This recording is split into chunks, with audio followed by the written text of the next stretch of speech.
तो देखिए question number first student ये है कि कह रहा है कि सविनय अवज्ञा आंदोलन कब चलाया गया। सविनय अवज्ञा आंदोलन कब चलाया गया, 1920, 1927, 1930 कि 1935। चलिए स्टूडेंट फटाफट आंसर बताइए कि इन चारों ऑप्शन में से कौन सा ऑप्शन सही होगा। क्वेश्चन नंबर पहले के लिए है कि सविनय अवज्ञा आंदोलन कब चलाया गया। चलिए तुरंत इसका आंसर आप लोग दीजिए, कमेंट करके बताइए कि इसका कौन सा आंसर सही होगा। ठीक है, चलिए उम्मीद करता हूं कि आपने सही आंसर दे दिया होगा और मैं अब बताने वाला हूं सही आंसर आप लोगों को। अपने मेरे आंसर से आप लोग मैच करा लीजिएगा कि आपका सही है या गलत है। चलिए क्वेश्चन कह रहा है कि सविनय अवज्ञा आंदोलन कब चला गया, तो सब लोग जानते हैं सविनय अवज्ञा आंदोलन कब चला गया, तो 1930 ईस्वी को। ठीक है, ऑप्शन सी इस क्वेश्चन का क्या हो जाएगा सही आंसर। आई होप आपने भी ऑप्शन सी ही दिया होगा इस क्वेश्चन का आंसर। ठीक है, चलिए स्टूडेंट क्वेश्चन नंबर पहला क्लियर होता हुआ और हम बढ़ेंगे इसी के साथ अगले क्वेश्चन की ओर और क्वेश्चन नंबर दूसरे की ओर। स्टूडेंट क्वेश्चन नंबर दूसरा यह है कि करो या मरो का नारा किसका था। देखिए बहुत ही ज्यादा महत्वपूर्ण प्रश्न है। करो या मरो का नारा किसका था, सुभाष चंद्र बोस का, चंद्रशेखर आजाद का, भगत सिंह का कि महात्मा गांधी का। चलिए फटाफट आंसर बताइए इन चारों ऑप्शन में से कौन सा ऑप्शन सही होगा क्वेश्चन नंबर दूसरे का। चलिए आंसर दीजिए कि रियल आंसर इसका क्या होगा और सभी लोग अपना पहले पढ़ लीजिए इसका, फिर अपना कंपेरिजन कर लीजिए कौन सा आंसर सही है, इसके बाद दीजिएगा आप लोग। सही सही आपको देना है। ठीक है, क्वेश्चन बहुत ही ईजी है।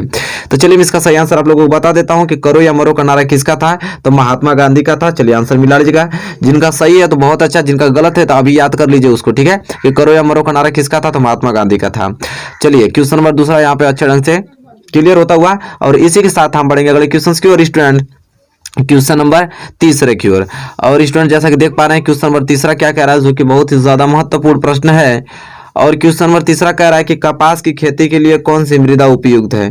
कपास की खेती के लिए कौन सी मृदा उपयुक्त है, काली मृदा, लाल मृदा, जलोढ़ मृदा कि लेटराइट मृदा। बताइए स्टूडेंट इन चारों ऑप्शन में से कौन सा ऑप्शन सही होगा क्वेश्चन नंबर तीसरे के लिए। ठीक है, बताइए कि कपास की खेती के लिए कौन सी मृदा उपयुक्त होती है, काली मृदा, लाल मृदा कि जलोढ़ मृदा कि लेटराइट मृदा। बताइए फटाफट आंसर दीजिए कमेंट बॉक्स में इसका सही आंसर आप लोग बताइए क्या होगा। तो चलिए आई होप आपने आंसर सभी लोगों ने दे दिया होगा कमेंट करके और मैं इसका सही आंसर आप लोगों को बताने वाला हूँ, मैच करा लीजिए। तो कपास की खेती के लिए कौन सी मृदा उपयुक्त है स्टूडेंट, तो काली मृदा। ऑप्शन ए इस क्वेश्चन का क्या हो जाएगा सही आंसर हो जाएगा।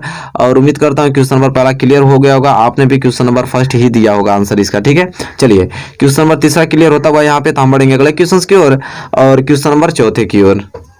चलिए स्टूडेंट क्वेश्चन नंबर चौथा देखिए बहुत ही ज्यादा मोस्ट इंपोर्टेंट क्वेश्चन आ गया। क्वेश्चन नंबर चौथा कह रहा है कि टाइगर प्रोजेक्ट किस वर्ष आरंभ किया गया। बहुत ही ज्यादा महत्वपूर्ण प्रश्न है कि टाइगर प्रोजेक्ट किस वर्ष आरंभ किया गया। तो बताइए स्टूडेंट 1973, 1975 कि 1980 कि 1989। बताइए बहुत ही ज्यादा मोस्ट इंपोर्टेंट है, इसका सही आंसर क्या होगा स्टूडेंट। ठीक है, तो चलिए फटाफट इसका कमेंट में बताइए कि कौन सा ऑप्शन सही होगा इसका। ठीक है, बहुत ही ज्यादा महत्वपूर्ण प्रश्न है। चलिए आंसर दीजिए कि इसका कौन सा होगा, ऑप्शन ए होगा, ऑप्शन बी, ऑप्शन सी कि ऑप्शन डी होगा। चलिए सभी लोगों ने आंसर दे दिया है और मैं इसका सही आंसर आप लोगों को बताने वाला हूं कि टाइगर प्रोजेक्ट किस वर्ष आरंभ किया गया स्टूडेंट, तो 1973। ऑप्शन ए इस क्वेश्चन का क्या हो जाएगा सही आंसर हो जाएगा। 1973 में टाइगर प्रोजेक्ट आरंभ किया गया स्टूडेंट। ठीक है, बहुत ही ज्यादा मोस्ट इंपोर्टेंट था। आई होप आपने भी इसे क्लियर कर लिया है क्वेश्चन नंबर 4 को।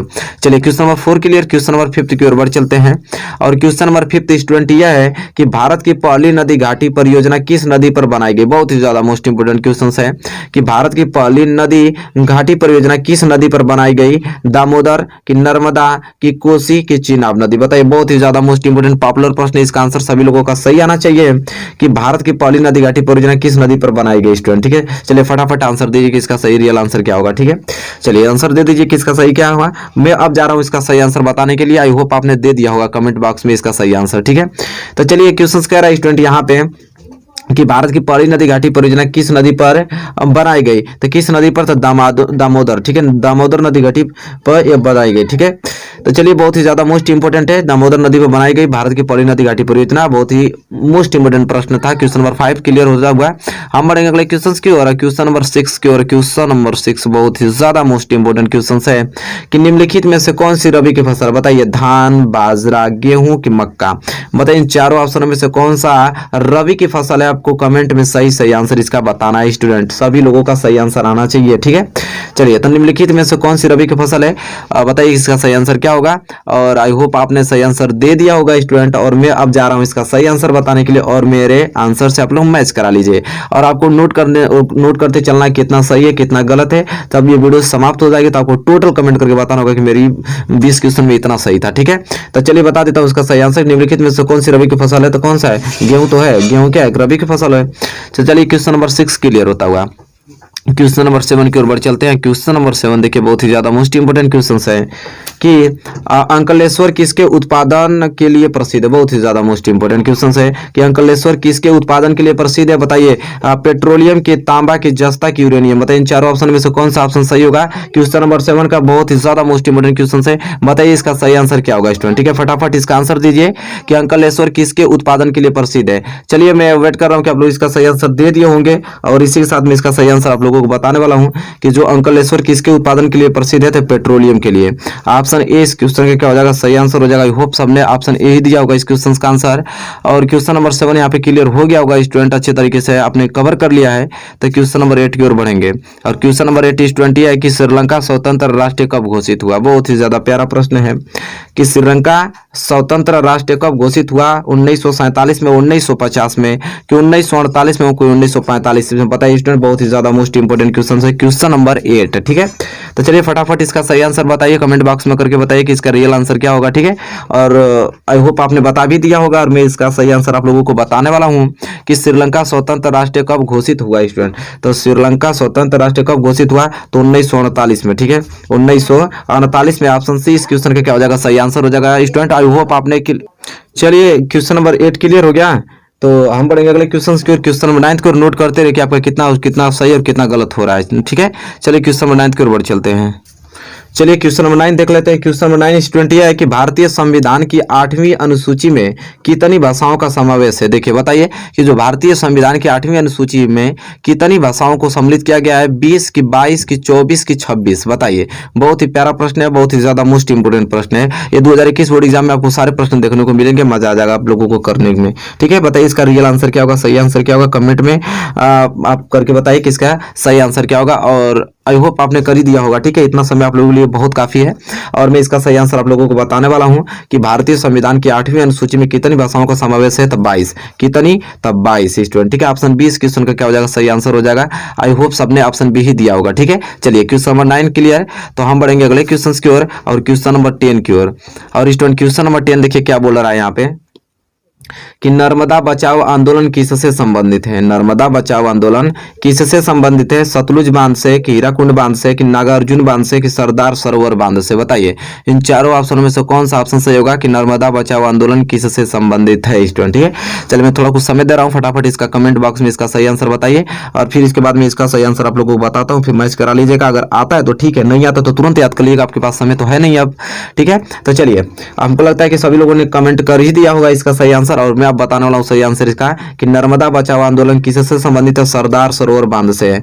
ऑप्शन डी इस क्वेश्चन का क्या हो जाएगा, सही आंसर हो जाएगा स्टूडेंट। आई होप आपने भी ऑप्शन डी ही दिया होगा। ठीक है, चलिए क्वेश्चन नंबर 11 की ओर बढ़ चलते हैं। क्वेश्चन नंबर 11 स्टूडेंट यह है कि मानवाधिकार दिवस कब मनाया जाता है। ये तो सबका आना चाहिए ना, तो सभी लोग याद होगा इस प्रश्न का उत्तर कि मानवाधिकार दिवस कब मनाया जाता है, 10 दिसंबर को, कि 5 सितंबर को, कि 14 नवंबर को, कि 15 अगस्त को। बताइए, बहुत ही ज्यादा मोस्ट इंपोर्टेंट प्रश्न है। फटाफट कमेंट बॉक्स में इसका सही आंसर आप लोग बताइए, सभी लोगों का आंसर आना चाहिए। ठीक है, एक भी लोगों का आंसर छूटना चाहिए नहीं चाहिए स्टूडेंट। ठीक है, चलिए बताइए कि मानवाधिकार दिवस कब मनाया जाता है। तो चलिए मैं बता देता हूँ आप लोगों को कि इसका सही आंसर क्या होगा कि मानवाधिकार दिवस कब मनाया जाता है, तो 10 दिसंबर को। ठीक है, ऑप्शन ए इस क्वेश्चन का क्या हो जाएगा, सही आंसर हो जाएगा। आई होप सबने क्लियर कर लिया। क्वेश्चन नंबर 12 की ओर बढ़ चलते हैं। क्वेश्चन नंबर 12 स्टूडेंट यह है कि राष्ट्रवाद का प्रारंभ जिस देश से हुआ है वह है। बताइए राष्ट्रवाद का प्रारंभ किस देश से हुआ है, जर्मनी से हुआ है, कि इटली से, कि फ्रांस से, कि इंग्लैंड से। तो ये तो आना ही चाहिए ना, क्योंकि सभी लोग इस क्वेश्चन को पढ़े हुए हैं, चैप्टर को मोस्ट इंपोर्टेंट पढ़ा हुआ है आपने। और इसका सही आंसर आप लोगों को बताइए जल्दी से, मैं वेट कर रहा हूँ आप ही लोगों का। ठीक है, तो चलिए सभी लोगों ने अपना आंसर दे दिया होगा, ओपिनियन जो भी आपको होगा। मैं इसका सही आंसर बता रहा हूँ कि राष्ट्रवाद का प्रारंभ जिस देश से हुआ वो किस देश से हुआ था, फ्रांस देश से हुआ था। ऑप्शन सी इस क्वेश्चन का क्या हो जाएगा, सही आंसर हो जाएगा स्टूडेंट। ठीक है, चलिए क्वेश्चन नंबर 12 यहाँ क्लियर होता हुआ अच्छे ढंग से। इसी के साथ हम बढ़ेंगे अगले क्वेश्चन की ओर, और क्वेश्चन नंबर 13 की ओर। क्वेश्चन नंबर 13 स्टूडेंट यह है कि जर्मनी को किस वर्ष एक स्वतंत्र राज्य घोषित किया गया। बहुत ही प्यारा प्रश्न है कि जर्मनी को किस वर्ष एक स्वतंत्र राज्य घोषित किया गया, 1871 ईस्वी, 1872 ईस्वी, 1876 ईस्वी की 1880 ईस्वी? बताइए इन चारों ऑप्शनों में से कौन सा ऑप्शन सही होगा? जल्दी जल्दी कमेंट करके बताइए, समय नहीं है बिल्कुल भी आप लोगों के पास, ठीक है। जल्दी करके बताइए कि इसका सही आंसर क्या होगा। और मैं इसका सही आंसर आप लोगों को बताने वाला हूँ कि जर्मनी को किस वर्ष एक स्वतंत्र राज्य घोषित किया गया है? तो 1871 ईस्वी में, ठीक है। ऑप्शन ए इस क्वेश्चन का क्या हो जाएगा? सही आंसर हो जाएगा। स्टूडेंट आई होप सबने ऑप्शन ए ही दिया होगा। और इसी के साथ हम बढ़ेंगे अगले क्वेश्चन की ओर, क्वेश्चन नंबर 14 की ओर, ठीक है। चलिए स्टूडेंट देखिए क्वेश्चन नंबर 14 बहुत ही ज्यादा महत्वपूर्ण प्रश्न है। क्वेश्चन नंबर 14 यह है कि महात्मा गांधी दक्षिण अफ्रीका से वापस कब लौटे? बहुत ही ज्यादा महत्वपूर्ण प्रश्न, प्यारा प्रश्न है कि जो महात्मा गांधी थे वो दक्षिण अफ्रीका से भारत की कितने सन में वापस लौटे? 1914 के 1915 के 1918 के 1919? बताइए, बहुत ही ज्यादा मोस्ट इंपोर्टेंट क्वेश्चन है क्वेश्चन नंबर 14। और इसका आंसर सभी लोगों का सही आना चाहिए, ठीक है। फटाफट कमेंट कीजिए कि इसका रियल आंसर क्या होगा। और इसी के साथ हम बताएंगे कि इसका सही आंसर क्या होगा स्टूडेंट, ठीक है। पहले आप लोग दे दीजिए अपना ओपिनियन जो भी हो, ठीक है, या तो होगा ही होगा। तो चलिए इसका सही आंसर बता देता हूं आप लोगों को कि महात्मा गांधी दक्षिण अफ्रीका से भारत कब लौटे? तो 1915 ईस्वी में। ऑप्शन बी इस क्वेश्चन का क्या हो जाएगा? सही आंसर हो जाएगा। स्टूडेंट आई होप आपने भी ऑप्शन बी ही दिया होगा। और इसी के साथ हम बढ़ेंगे अगले क्वेश्चन की ओर, question number 14 clear, question number 15 की ओर। इसका आंसर बताइए कि संयुक्त राष्ट्र संघ की मुख्यालय कहाँ पर स्थित? बताइए कि संयुक्त राष्ट्र संघ का मुख्यालय कहाँ पर स्थित है? वाशिंगटन में कि जिनेवा में कि न्यूयॉर्क में कि ऑस्ट्रिया में? बताइए इन चारों ऑप्शन में से कौन सा ऑप्शन सही होगा स्टूडेंट? फटाफट आंसर बताइए इसका कि संयुक्त राष्ट्र संघ का मुख्यालय कहाँ पर स्थित है। चलिए कमेंट करके बताइए। और इसका सही में आंसर बताने वाला हूँ आप लोग। आई होप आपने सब लोग ने कमेंट कर दिया होगा। और इसका रियल आंसर जो होगा स्टूडेंट ये होगा कि संयुक्त राष्ट्र संघ का मुख्यालय कहाँ पर स्थित है? तो न्यूयॉर्क में। कहाँ पे? न्यूयॉर्क। ऑप्शन सी इस क्वेश्चन का क्या हो जाएगा? सही आंसर हो जाएगा, ठीक है। चलिए क्वेश्चन नंबर 15 यहाँ पे क्लियर हो गया। तो क्वेश्चन नंबर 16 की ओर बढ़ चलते हैं। क्वेश्चन नंबर 16 स्टूडेंट ये बोल रहा है यहाँ पे, जो कि बहुत ही ज्यादा महत्वपूर्ण है। कह रहा है कि 18वीं शताब्दी तक संसार के कौन से देश सबसे धनी देश माने जाते थे? ठीक है, 18वीं शताब्दी तक संसार के कौन से देश सबसे धनी माने जाते थे? जापान और भारत कि फ्रांस और अमेरिका कि चीन और भारत कि चीन और इटली? स्टूडेंट बहुत ही ज्यादा महत्वपूर्ण प्रश्न है। चलिए मैं इसका सही आंसर आप लोगों को बता ही देता हूं कि जो 18वीं शताब्दी तक जो संसार के कौन से देश सबसे धनी माने जाते थे स्टूडेंट, तो कौन वो देश थे जो सबसे धनी माने जाते थे? तो चीन और भारत। किनका नाम आता है? चीन और भारत का। ऑप्शन सी इस क्वेश्चन का क्या हो जाएगा? सही आंसर हो जाएगा। आई होप सबने भी ऑप्शन सी दिया होगा स्टूडेंट, ठीक है। चलिए क्वेश्चन नंबर 16 यहाँ पे क्लियर हो गया ना अच्छे तरीके से।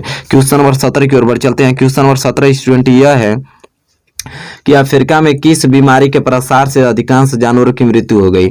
अफ्रीका में किस बीमारी के प्रसार से अधिकांश जानवरों की मृत्यु हो गई? तो प्लेग की, रिंडर पेस्ट की, मलेरिया की, एनिमल फीवर? बताइए सभी को सही आंसर बताइए कि इसका सही आंसर क्या होगा स्टूडेंट। बहुत ही ज्यादा मोस्ट इंपोर्टेंट है बस।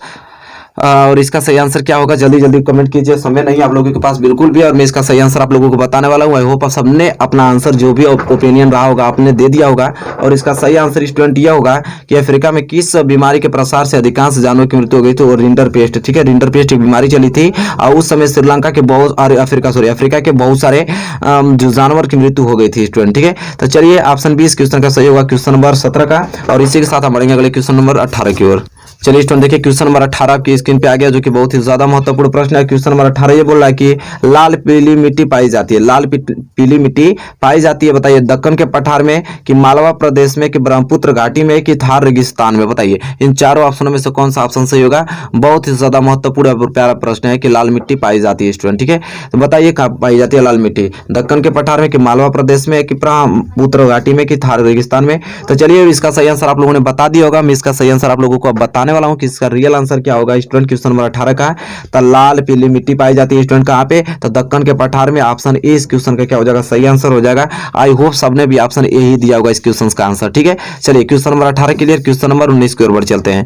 और क्वेश्चन नंबर 19 स्टूडेंट है कि भूमि एक संसाधन है, बताइए भूमि एक प्राकृतिक संसाधन है कि मानव निर्मित संसाधन है कि सौर ऊर्जा से निर्मित संसाधन है कि इनमें से कोई नहीं? बताइए इन चारों ऑप्शन में से कौन सा ऑप्शन सही होगा कि भूमि एक संसाधन है, ठीक है।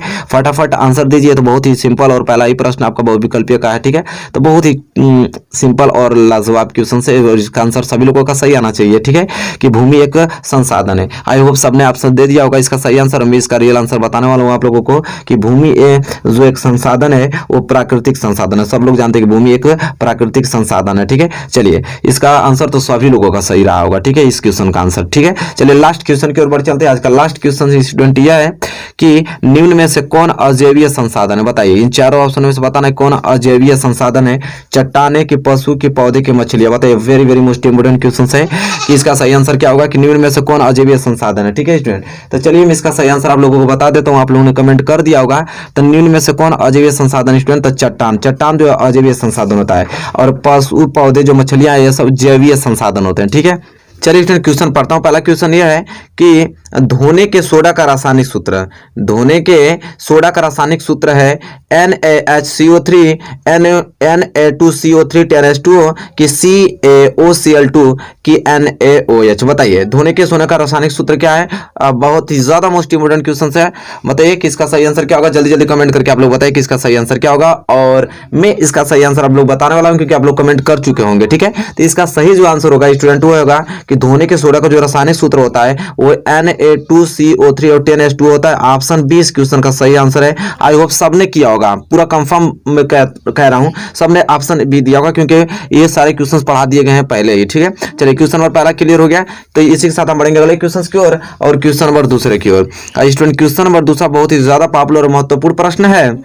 कह रहा है कि, चलिए क्वेश्चन नंबर दूसरा स्टूडेंट यह है कि पादपों में प्रकाश संश्लेषण द्वारा भोजन का निर्माण होता है। बताइए कि पादपों में जो प्रकाश संश्लेषण द्वारा भोजन का निर्माण होता है, जड़ में कि पत्ती में कि तने में कि पुष्प में। बताइए स्टूडेंट इन चारों ऑप्शन में से कौन सा ऑप्शन सही होगा कि पादपों में प्रकाश संश्लेषण द्वारा भोजन का निर्माण होता है। तो बताइए फटाफट कमेंट करके बताइए कि इसका सही आंसर क्या होगा। बहुत ही ज्यादा महत्वपूर्ण प्रश्न है, और स्टूडेंट जल्दी कमेंट कीजिए इसका रियल आंसर क्या होगा।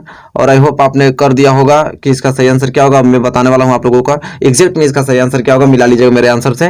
कि पादपों में प्रकाश संश्लेषण द्वारा भोजन का निर्माण होता है स्टूडेंट जो वो पत्ती में, कहाँ होता है, पत्ती में। ठीक है, ऑप्शन 20 क्वेश्चन का क्या हो जाएगा, सही आंसर हो जाएगा। आई होप ये भी क्वेश्चन क्लियर हो गया होगा स्टूडेंट। हम बढ़ेंगे अगले क्वेश्चन की और क्वेश्चन नंबर तीसरे की और। क्वेश्चन नंबर तीसरा स्टूडेंट यह है कि पीत का निर्माण होता है, पीत का निर्माण होता है पित्ताशय की, यकृत में, कि अग्नाशय में, कि वृषण में। बताइए इन चारों ऑप्शन में से कौन सा ऑप्शन सही होगा कि जो पीत का निर्माण होता है किससे, पित्ताशय से, कि यकृत से, कि अग्नाशय, कि वृषण से। चारों ऑप्शन में से कौन सा ऑप्शन सही होगा। जल्दी जल्दी फटाक से आंसर इसका दीजिए, समय नहीं है, बहुत ही फास्ट रिविजन करना हम लोगों को। जल्दी बताइए कि इसका सही आंसर क्या होगा। ठीक है, बहुत ही ज्यादा मोस्ट इंपोर्टेंट क्वेश्चन है। तो चलिए आई होप आपने सभी लोगों ने आंसर बता दिया होगा। इसका सही आंसर क्या आप मैं बताने वाला हूँ, इसका रियल आंसर क्या होगा मैच करा लीजिएगा। नहीं आता है तो तुरंत याद कर लीजिएगा कि पीत का जो निर्माण होता है स्टूडेंट वो यकृत से। ठीक है, ऑप्शन 20 क्वेश्चन का क्या हो जाएगा, सही आंसर हो जाएगा। ठीक है, चलिए आई होप क्वेश्चन नंबर तीसरा क्लियर हो गया अच्छे तरीके से। और इसी के साथ हम बढ़ेंगे अगले क्वेश्चन की और, क्वेश्चन नंबर चौथे की ओर।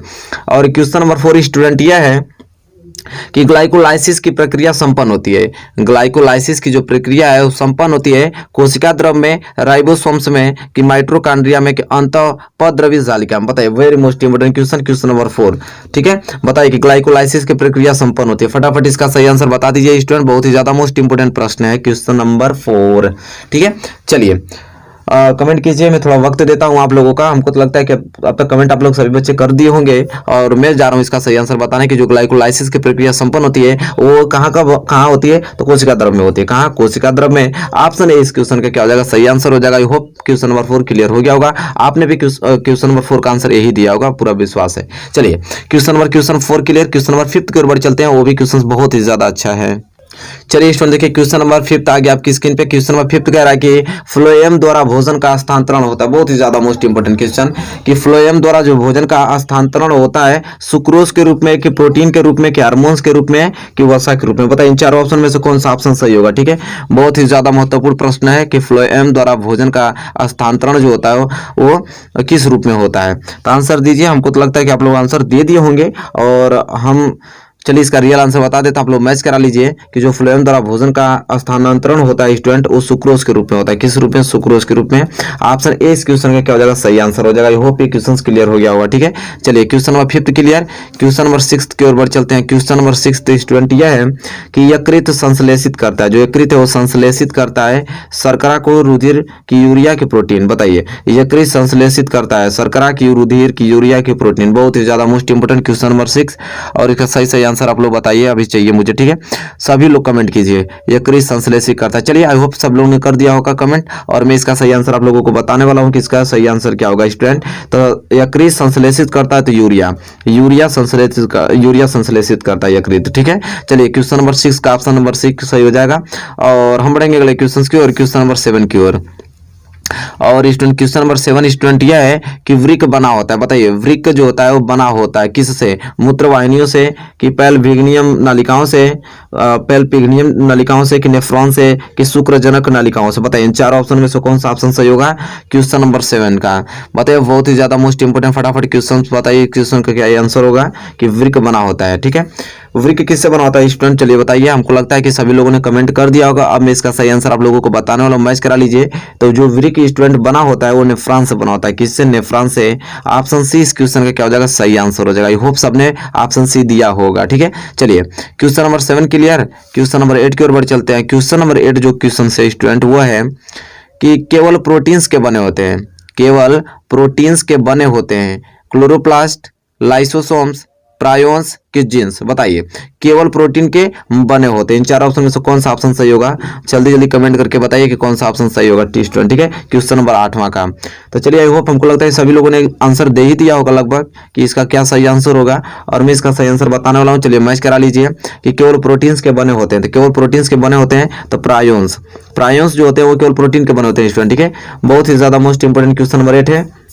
उम्मीद करता हूँ क्लियर हो गया होगा। अब क्वेश्चन नंबर 9 स्टूडेंट यह है, क्वेश्चन 9 देख लीजिए, इसका आंसर दीजिए कि एक संकर क्रांस का जीन प्रारूप अनुपात होता है। बताइए एक संकर क्रांस का जो जीन प्रारूप अनुपात होता है क्या होता है? 3:1, 1:2, 2:1, कि 2:1, 1:1, 1:2, कि 9:1, 3:1, 3:1। बताइए वेरी मोस्ट इंपोर्टेंट क्वेश्चन है क्वेश्चन नंबर 9 का। फटाफट आंसर बताइए कि रियल आंसर क्या होगा इसका, और हमें इसका आंसर चाहिए सभी लड़कों से। उम्मीद है कि आप लोग सही देंगे क्योंकि पढ़ाया हुआ ये प्रश्न है।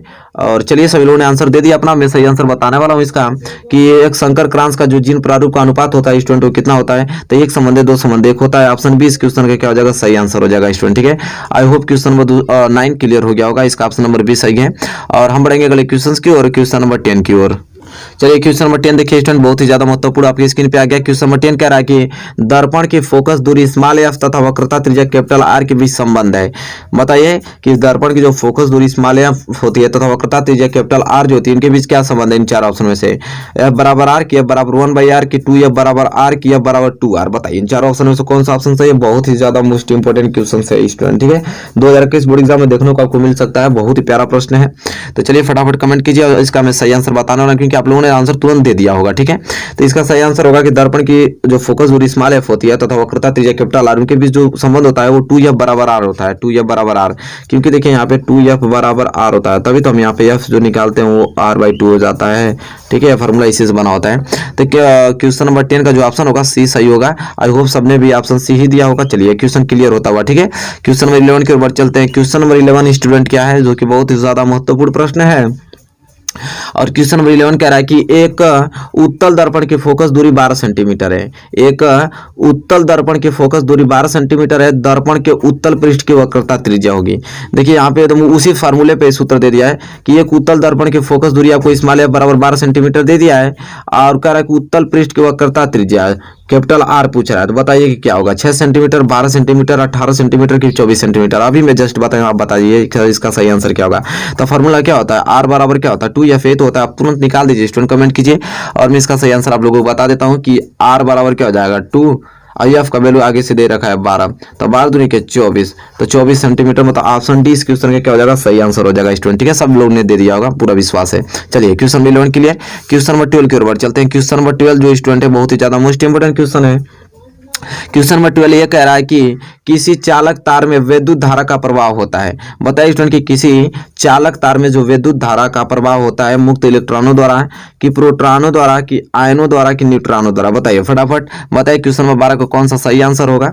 जल्दी जल्दी कीजिए। इसका आंसर मैं आप लोगों को बताता हूँ इसका सही आंसर क्या होगा, पहले आप लोग कर लीजिए। आई होप आपने कर लिया होगा, इतना समय बहुत आप लोगों के लिए, तुरंत आपको कमेंट ही तो करना है सिर्फ। चलिए, तो हमको लगता है कर दिए होंगे आप लोग। मैं इसका सही आंसर बताने वाला हूँ। कह रहा है क्वेश्चन कि किसी चालक तार में जो विद्युत धारा का प्रवाह होता है स्टूडेंट वो मुक्त इलेक्ट्रॉनों द्वारा होता है। किसके द्वारा? मुक्त इलेक्ट्रॉनों के द्वारा होता है। ठीक है, किसी चालक तार में विद्युत धारा का प्रवाह। चलिए क्वेश्चन नंबर 12 क्लियर होता हुआ है। क्वेश्चन नंबर 13 की ओर बढ़ चलते हैं। क्वेश्चन नंबर 13 बहुत ही ज्यादा मोस्ट इंपोर्टेंट क्वेश्चन है। क्वेश्चन नंबर 13 यह कह रहा है कि विभवांतर का मात्रक यंत्र है। विभवांतर का जो मापक यंत्र है वो क्या होता है स्टूडेंट? धारा मापी, वोल्ट मीटर, की अमीटर, की ओम मीटर। बताइए, बहुत ही ज्यादा मोस्ट इंपोर्टेंट क्वेश्चन है कि विभवांतर का जो मापक यंत्र होता है क्या होता है? इन चारों ऑप्शन में से फटाफट बताइए कि इसका सही आंसर क्या होगा स्टूडेंट। ठीक है, क्वेश्चन नंबर 13 चलिए बताइए कि इसका सही आंसर क्या होगा स्टूडेंट, फटाफट। हमको लगता है बता दिए होंगे आप लोग, ठीक है। आई होप आपने क्लियर कर रखा होगा इस क्वेश्चन का आंसर। अब मैं जा रहा हूँ सही आंसर बताने कि इसका सही आंसर क्या होगा। तो विभवांतर का जो मापक है तो सब जानते हैं वोल्ट मीटर होता है, बात ही सिंपल, ठीक है। ऑप्शन 20 क्वेश्चन का क्या हो जाएगा, सही आंसर हो जाएगा स्टूडेंट, समझ रहे हैं।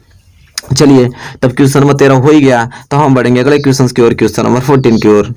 चलिए अब क्वेश्चन नंबर 14 देखिए। क्वेश्चन नंबर 14 स्टूडेंट क्या बोल रहा है, क्वेश्चन नंबर 14 ये कह रहा है कि डायनेमो उत्पन्न करता है। अब देखिए यहाँ पूछ रहा है कि डायनेमो उत्पन्न करता है। अब डायनेमो उत्पन्न क्या करता है, आवेश की विद्युत वाहक बल कि विद्युत क्षेत्र कि चुंबकीय क्षेत्र, बताइए इन चारों ऑप्शन में से कौन सा ऑप्शन सही होगा। बहुत ही ज्यादा मोस्ट इंपोर्टेंट क्वेश्चन है कि जो डायनेमो है उत्पन्न करता है, डायनेमो क्या उत्पन्न करता है, आवेश करता है कि विद्युत वाहक बल करता है कि विद्युत क्षेत्र कि चुंबकीय क्षेत्र, बताइए इन चारों ऑप्शन में से कौन सा ऑप्शन सही होगा।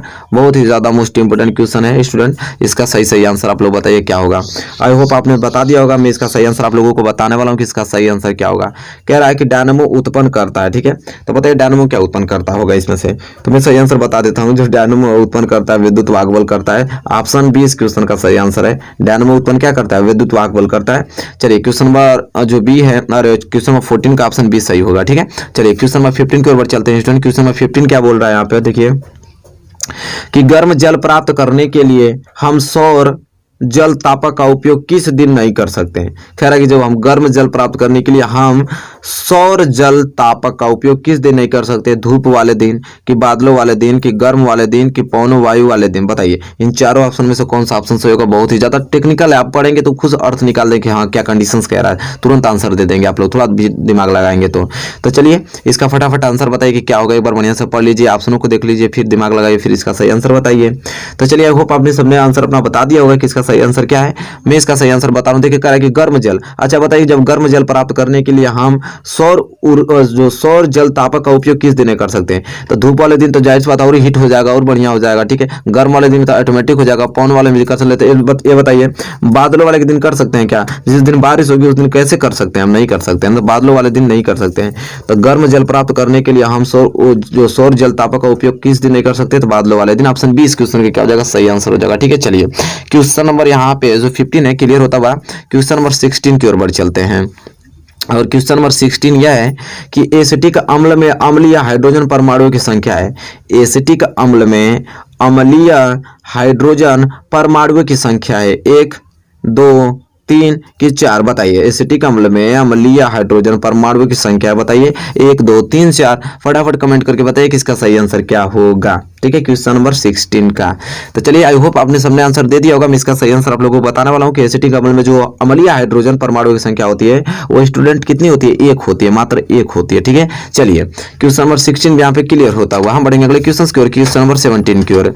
और क्वेश्चन नंबर 17 स्टूडेंट यहाँ पे यह है कि ताम्र ग्लांस का रासायनिक सूत्र है। चलिए बताइए स्टूडेंट कि ताम्र ग्लांस का रासायनिक सूत्र क्या होता है, बताइए Cu2S कि Cu2O कि CuFe 2S2 कि CO3। बताइए बहुत ही ज्यादा महत्वपूर्ण प्रश्न है कि ताम्र ग्लांस देखिए ताम्र ग्लांस का रासायनिक सूत्र पूछा है। बताइए फटाफट, आप लोग पढ़े भी हैं इसको कि इसका सही आंसर क्या होगा, ठीक है। तो आई होप आपने क्वेश्चन नंबर 17 का आंसर दे दिया होगा आप लोगों ने। और मैं जा रहा हूं इसका सही आंसर आप बताने के लिए, मेरा मैच करा लीजिए आप लोगों से कि ताम्र ग्लांस का रासायनिक सूत्र होता है Cu2S, ठीक है। ये जो होता है ताम्र ग्लांस का रासायनिक सूत्र है, ठीक है। 17 का ऑप्शन ए इस क्वेश्चन का सही आंसर हो जाएगा। इसी के साथ हम बढ़ेंगे अगले क्वेश्चन की ओर, क्वेश्चन नंबर 18 की ओर स्टूडेंट। अब क्वेश्चन नंबर 18 क्या कह रहा है कि बकमिंस्टर फुलेरिन एक अपरूप है। जो बकमिंस्टर फुलेरिन एक अपरूप है फास्फोरस का कि सल्फर का कि कार्बन का कि टीन का, बताइए इन चारों ऑप्शन में से कौन सा ऑप्शन सही होगा, ठीक है। कि बकमिंस्टर फुलेरिन का एक अपरूप है, तो फटाफट इसका आंसर बताइए कि इसका सही आंसर क्या होगा। यूफो आपने बता दिया होगा, ठीक है। इतना समय आप लोगों के लिए बहुत है, जल्दी जल्दी बता दीजिए, एक समय कुछ और दे देता हूँ मैं। इस क्वेश्चन थोड़ा डिफिकल्ट है पढ़ने में, आप लोगों को समझने में थोड़ा वक्त लगेगा, लेकिन आप लोग कर दिए होंगे। तो मैं आपको बता दूं जो बकमिंस्टर फुलेरिन का एक जो अपरूप है वो किसका है, तो कार्बन का। ऑप्शन सी इस क्वेश्चन का क्या हो गया, सही आंसर हो गया स्टूडेंट, ठीक है। चलिए आई होप क्वेश्चन नंबर 18 भी यहाँ पे क्लियर होता हुआ क्वेश्चन नंबर 19 की ओर बढ़ चलते हैं। चलिए क्वेश्चन नंबर 19 देखिए स्टूडेंट, बहुत ही ज्यादा महत्वपूर्ण प्रश्न है। अब क्वेश्चन नंबर 19 ये कह रहा है कि तत्व जो क्षारीय ऑक्साइड बनाता है का परमाणु क्रमांक है। तत्व जो क्षारीय ऑक्साइड बनाता है का परमाणु क्रमांक है 18 कि 17 कि 14 कि 19। बताइए इन चारों ऑप्शन में से कौन सा ऑप्शन सही होगा कि वो तत्व जो क्षारीय ऑक्साइड बनाता है उसका परमाणु क्रमांक कितना होना चाहिए, 18 17 कि 14 कि 19। बताइए इन चारों ऑप्शन में से कौन सा ऑप्शन सही होगा। फटाफट कमेंट करके बताइए कि इसका सही आंसर क्या होगा स्टूडेंट, ठीक है। चलिए चलिए आप आई होप आपने बता दिया होगा। मैं इसका सही आंसर आप लोगों को बता देता हूँ कि जो तत्व जो क्षारीय ऑक्साइड बनाता है उसका परमाणु क्रमांक कितना होता है स्टूडेंट, तो कितना होता है 19 होता है। ऑप्शन डी इस क्वेश्चन का क्या हो जाएगा, सही आंसर हो जाएगा। आई होप आपने भी ऑप्शन डी ही चूज किए होंगे और ये क्वेश्चन क्लियर हो गया होगा। अगर नहीं आ रहा था तो इस क्वेश्चन को याद कर लीजिए, ठीक है। चलिए क्वेश्चन नंबर 20 जो कि आज के लास्ट क्वेश्चन है, देखते हैं कि कौन इसका सही आंसर सबसे पहले बताता है। कि कृमि रूप परिशेषिका, कृमि जो रूप परिशेषिका का भाग है, जो कृमि रूप परिशेषिका किसका भाग है, छोटी आंत का भाग है कि अग्नाशय का भाग है कि बड़ी आंत का है कि ग्रासनली का भाग है, बताइए। इन चारों ऑप्शन में से किसका भाग जो है कृमि रूप परिशेषिका है, बताइए। जल्दी जल्दी कमेंट कीजिए कौन सबसे आगे पहले बताता, देखता हूँ। बहुत लोगों का कमेंट आ चुका है स्टूडेंट कि कृमि रूप परिशेषिका किसका भाग है। तो चलिए मैं इसका सही आंसर बता देता हूँ कि जो कृमि रूप परिशेषिका वो किसका, बड़ी आंत का भाग होता है, ठीक है। बड़ी आंत में पाया जाता है कृमि रूप परिशेषिका। और ऑप्शन सी इस क्वेश्चन का क्या हो जाएगा, सही आंसर हो जाएगा। पहला क्वेश्चन आपकी स्क्रीन पे आ गया है टेस्ट का, और पहला प्रश्न ये आपसे पूछ रहा है कि जीवों में विभिन्नताएं उत्पन्न होती हैं, बताइए कि जीवों में विभिन्नताएं उत्पन्न होती हैं वर्धिकायिक जनन द्वारा कि अलैंगिक जनन द्वारा कि लैंगिक जनन द्वारा कि बीजाणु निर्माण द्वारा, बताइए स्टूडेंट। बहुत ही ज्यादा मोस्ट इंपोर्टेंट क्वेश्चन है कि जीवों में जो विभिन्नताएं उत्पन्न होती हैं वो किनके द्वारा होती है, ठीक है स्टूडेंट। चार ऑप्शन मैंने पढ़ लिया है, अच्छे तरीके से आप भी पढ़ के सोच समझ के आंसर दीजिएगा इसका सही, ठीक है। और आंसर गलत नहीं होना चाहिए, बिल्कुल करेक्ट होना चाहिए, ठीक है, समझ रहे हैं। चलिए फटाफट आंसर दीजिए, कमेंट कीजिए और मैं वेट कर रहा हूं आपके कमेंट का, ठीक है। फास्ट रिप्लाई कीजिए, क्वेश्चंस को ध्यान से पढ़िए, ऑप्शन को ध्यान से पढ़िए, सोचिए समझिए, फिर इसके बाद आंसर टिक कीजिए। चलिए आंसर दीजिए जल्द से। तो चलिए स्टूडेंट जल्दी फास्ट कीजिए, मैं वेट कर रहा हूँ आप लोगों का, फिर मैं आंसर बताऊंगा, उससे मैच कराना है आप लोगों को। साथ ही साथ ये भी देखना है कि कौन गलत है कौन सही है, अगर गलत हो रहा है तो तुरंत याद करिए। चलिए आई होप आपने ऑप्शन दे दिया होगा, अपना सही आंसर दे दिया होगा। मैं इसका सही आंसर बताने वाला हूँ। तो जीवों में जो विभिन्नताएं उत्पन्न होती है स्टूडेंट, वह किनके द्वारा होती है, तो लैंगिक जनन द्वारा होती है। किसके, लैंगिक जनन, ब्लैक पेन ले लूं, लैंगिक जनन द्वारा, ठीक है। तो लैंगिक जनन द्वारा जीवों में विभिन्नताएं उत्पन्न होती है, ऑप्शन सी इस क्वेश्चन का क्या हो जाएगा, करेक्ट आंसर हो जाएगा। आई होप आपने भी ऑप्शन सी ही दिया होगा, ठीक है। चलिए क्वेश्चन नंबर पहला क्लियर होता हुआ अच्छे तरीके से क्वेश्चन नंबर दूसरे की ओर बढ़ चलते हैं। और क्वेश्चन नंबर दूसरा स्टूडेंट ये रहा आपकी स्क्रीन पे कि कीट परागण होता है, जो कीट परागण होता है मक्का में कि वेलिस्नेरिया में कि साल्विया में कि इनमें से कोई नहीं, बताइए कि कीट परागण होता है। इन चार ऑप्शन में से कौन सा ऑप्शन सही होगा क्वेश्चन नंबर दूसरे के लिए। अब बहुत ही ज्यादा महत्वपूर्ण प्रश्न है, तो जल्दी से रिप्लाई आप कर दीजिए, ठीक है, कि क्वेश्चन नंबर दूसरे का कौन सा ऑप्शन सही होगा, ठीक है। जल्दी जल्दी आप रिप्लाई कीजिए कि क्वेश्चन नंबर दूसरे का आंसर क्या होगा सही। मैं वेट कर रहा हूं आप लोगों का, जल्दी से फास्ट रिप्लाई कीजिए, ठीक है। इतना टाइमिंग आप लोगों के लिए बहुत है, ठीक है। आई होप सबने कमेंट कर दिया होगा और मैं इसका सही आंसर आप लोगों को बताने वाला हूं कि कीट परागण जो होता है स्टूडेंट वो साल्विया में होता है। क्या, साल्विया में। ऑप्शन सी इस क्वेश्चन का क्या हो जाएगा, सही आंसर हो जाएगा। आई होप क्वेश्चन नंबर दूसरा क्लियर हो गया होगा स्टूडेंट, नो डाउट आपको होना चाहिए। चलिए क्वेश्चन नंबर दूसरा अगर क्लियर हो गया होगा, जितने लोगों ने ऑप्शन सी दिया होगा सभी लोगों का आंसर सही है, ठीक है। रफ कॉपी कलम लीजिए और यहाँ पे स्कोर भी अपना चेक करते हैं कितना सही है कितना गलत, लास्ट में स्कोर बताना है आपको। चलिए क्वेश्चन नंबर दूसरा क्लियर हो गया, तो क्वेश्चन नंबर तीसरे की ओर बढ़ेंगे हम। क्वेश्चन नंबर तीसरा देखिए, बहुत ही प्यारा प्रश्न है। क्वेश्चन नंबर तीसरा पढ़िए इसको ध्यान से। कह रहा है कि निम्न में से कौन सी गैस को ताजा तेल के नमूने के लंबे समय तक परीक्षण भंडारण के लिए उपयोग किया जा सकता है। निम्न में से कौन सी गैस को ताजा तेल के नमूने के लंबे समय तक परिरक्षण भंडारण के लिए क्या किया जा सकता है, उपयोग किया जा सकता है। ऑप्शन ए कार्बन डाइऑक्साइड या ऑक्सीजन, और ऑप्शन बी नाइट्रोजन या oxygen, option C carbon dioxide या हीलियम, की ऑप्शन डी हीलियम या नाइट्रोजन। बताइए इन चार ऑप्शन में से कौन सा ऑप्शन सही होगा स्टूडेंट, ठीक है। बहुत ही ज्यादा महत्वपूर्ण प्रश्न है, पहले प्रश्न को ध्यान से पढ़ लीजिए, फिर ऑप्शन को पढ़िए, फिर आप बताइए किसका सही आंसर क्या होगा। समय दे रहा हूं क्योंकि क्वेश्चन थोड़ा बड़ा है, तो इसको पढ़ के अच्छे तरीके से सोच समझ के आंसर दीजिएगा स्टूडेंट, गलत नहीं होना चाहिए, समझ रहे हैं ना, ठीक है। लेकिन गलत हो चाहे सही हो, लेकिन कमेंट तो सबका आना चाहिए, समझ रहे हैं। चलिए बताइए जल्दी से फास्ट रिप्लाई कीजिए, मैं वेट कर रहा हूं आपके आंसर का। और आंसर आना चालू हो गया, यहाँ पे सभी लोगों ने बहुत अच्छे अच्छे आंसर भी दे रहे हैं, कुछ लोग गलत भी दे रहे हैं, तो कोई दिक्कत नहीं है, सब सही हो जाएगा, ठीक है। तो देखिए यहाँ पे क्या होगा, इस क्वेश्चन का सही आंसर क्वेश्चन नंबर तीसरे का मैं बताने जा रहा हूँ, मिला लीजिएगा अपने आंसर से। कि कह रहा है कि निम्नलिखित में से बताइए कि कौन सी गैस को ताजा तेल के नमूने के लंबे समय तक परीक्षण भंडारण के लिए क्या किया जा सकता है, उपयोग किया जा सकता है स्टूडेंट। तो हीलियम या नाइट्रोजन गैस है, ठीक है, हीलियम या नाइट्रोजन गैस को। ऑप्शन डी इस क्वेश्चन क्या हो जाएगा, सही आंसर हो जाएगा। आई होप क्वेश्चन नंबर तीसरा क्लियर हो गया होगा। हम बढ़ेंगे अगले क्वेश्चन की ओर, क्वेश्चन नंबर चौथे की ओर। चलिए स्टूडेंट देखिए क्वेश्चन नंबर चौथा आपकी स्क्रीन पे आ गया, जो कि ये तो बहुत ही मोस्ट पॉपुलर प्रश्न है, इसको तो आपको किसी को मतलब बताना है, मैं इसमें थोड़ा भी हिंट नहीं दूंगा, आप पढ़े हैं तुरंत बताइए इसके अनुसार कि Fe2O3 प्लस 2Al इसके साथ अभिक्रिया करके Al2O3 प्लस 2Fe बना रहा है। तो ऊपर दी गई जो अभिक्रिया है बताइए कि किस प्रकार की है। संयोजन अभिक्रिया इसमें हो रही है कि द्विविस्थापन अभिक्रिया हो रही है कि वियोजन अभिक्रिया हो रही है कि विस्थापन अभिक्रिया। चलिए बताइए ऊपर जो अभिक्रिया दी रही है बताइए इनमें कौन सा अभिक्रिया हो रहा है। मैं कुछ हिंट नहीं दूंगा, आप अपने बताइए, क्योंकि प्रश्न आपने पढ़े हुए हैं, बहुत अच्छे तरीके से पढ़े हुए हैं। ठीक है, क्वेश्चन नंबर 4 बताइए इसका सही आंसर क्या होगा। स्टूडेंट फास्ट रिप्लाई, इसका एक भी लोगों का गलत नहीं होना चाहिए। केमिस्ट्री का पहला चैप्टर का ही वो विकल्प प्रश्न है, समझ रहे हैं। चलिए बहुत ही ज्यादा महत्वपूर्ण प्रश्न है, जल्दी से इसका आंसर बताइए कि क्या होगा। ठीक है, सबका कमेंट आना चाहिए, कोई एक ऐसा लड़का नहीं होना चाहिए जिसका कमेंट ना है, सबका कमेंट चाहे वो गलत आए चाहे सही है, लेकिन आना चाहिए कमेंट। ठीक है, चलिए बताइए क्वेश्चन नंबर 4 के लिए ऑप्शन कौन होगा सही।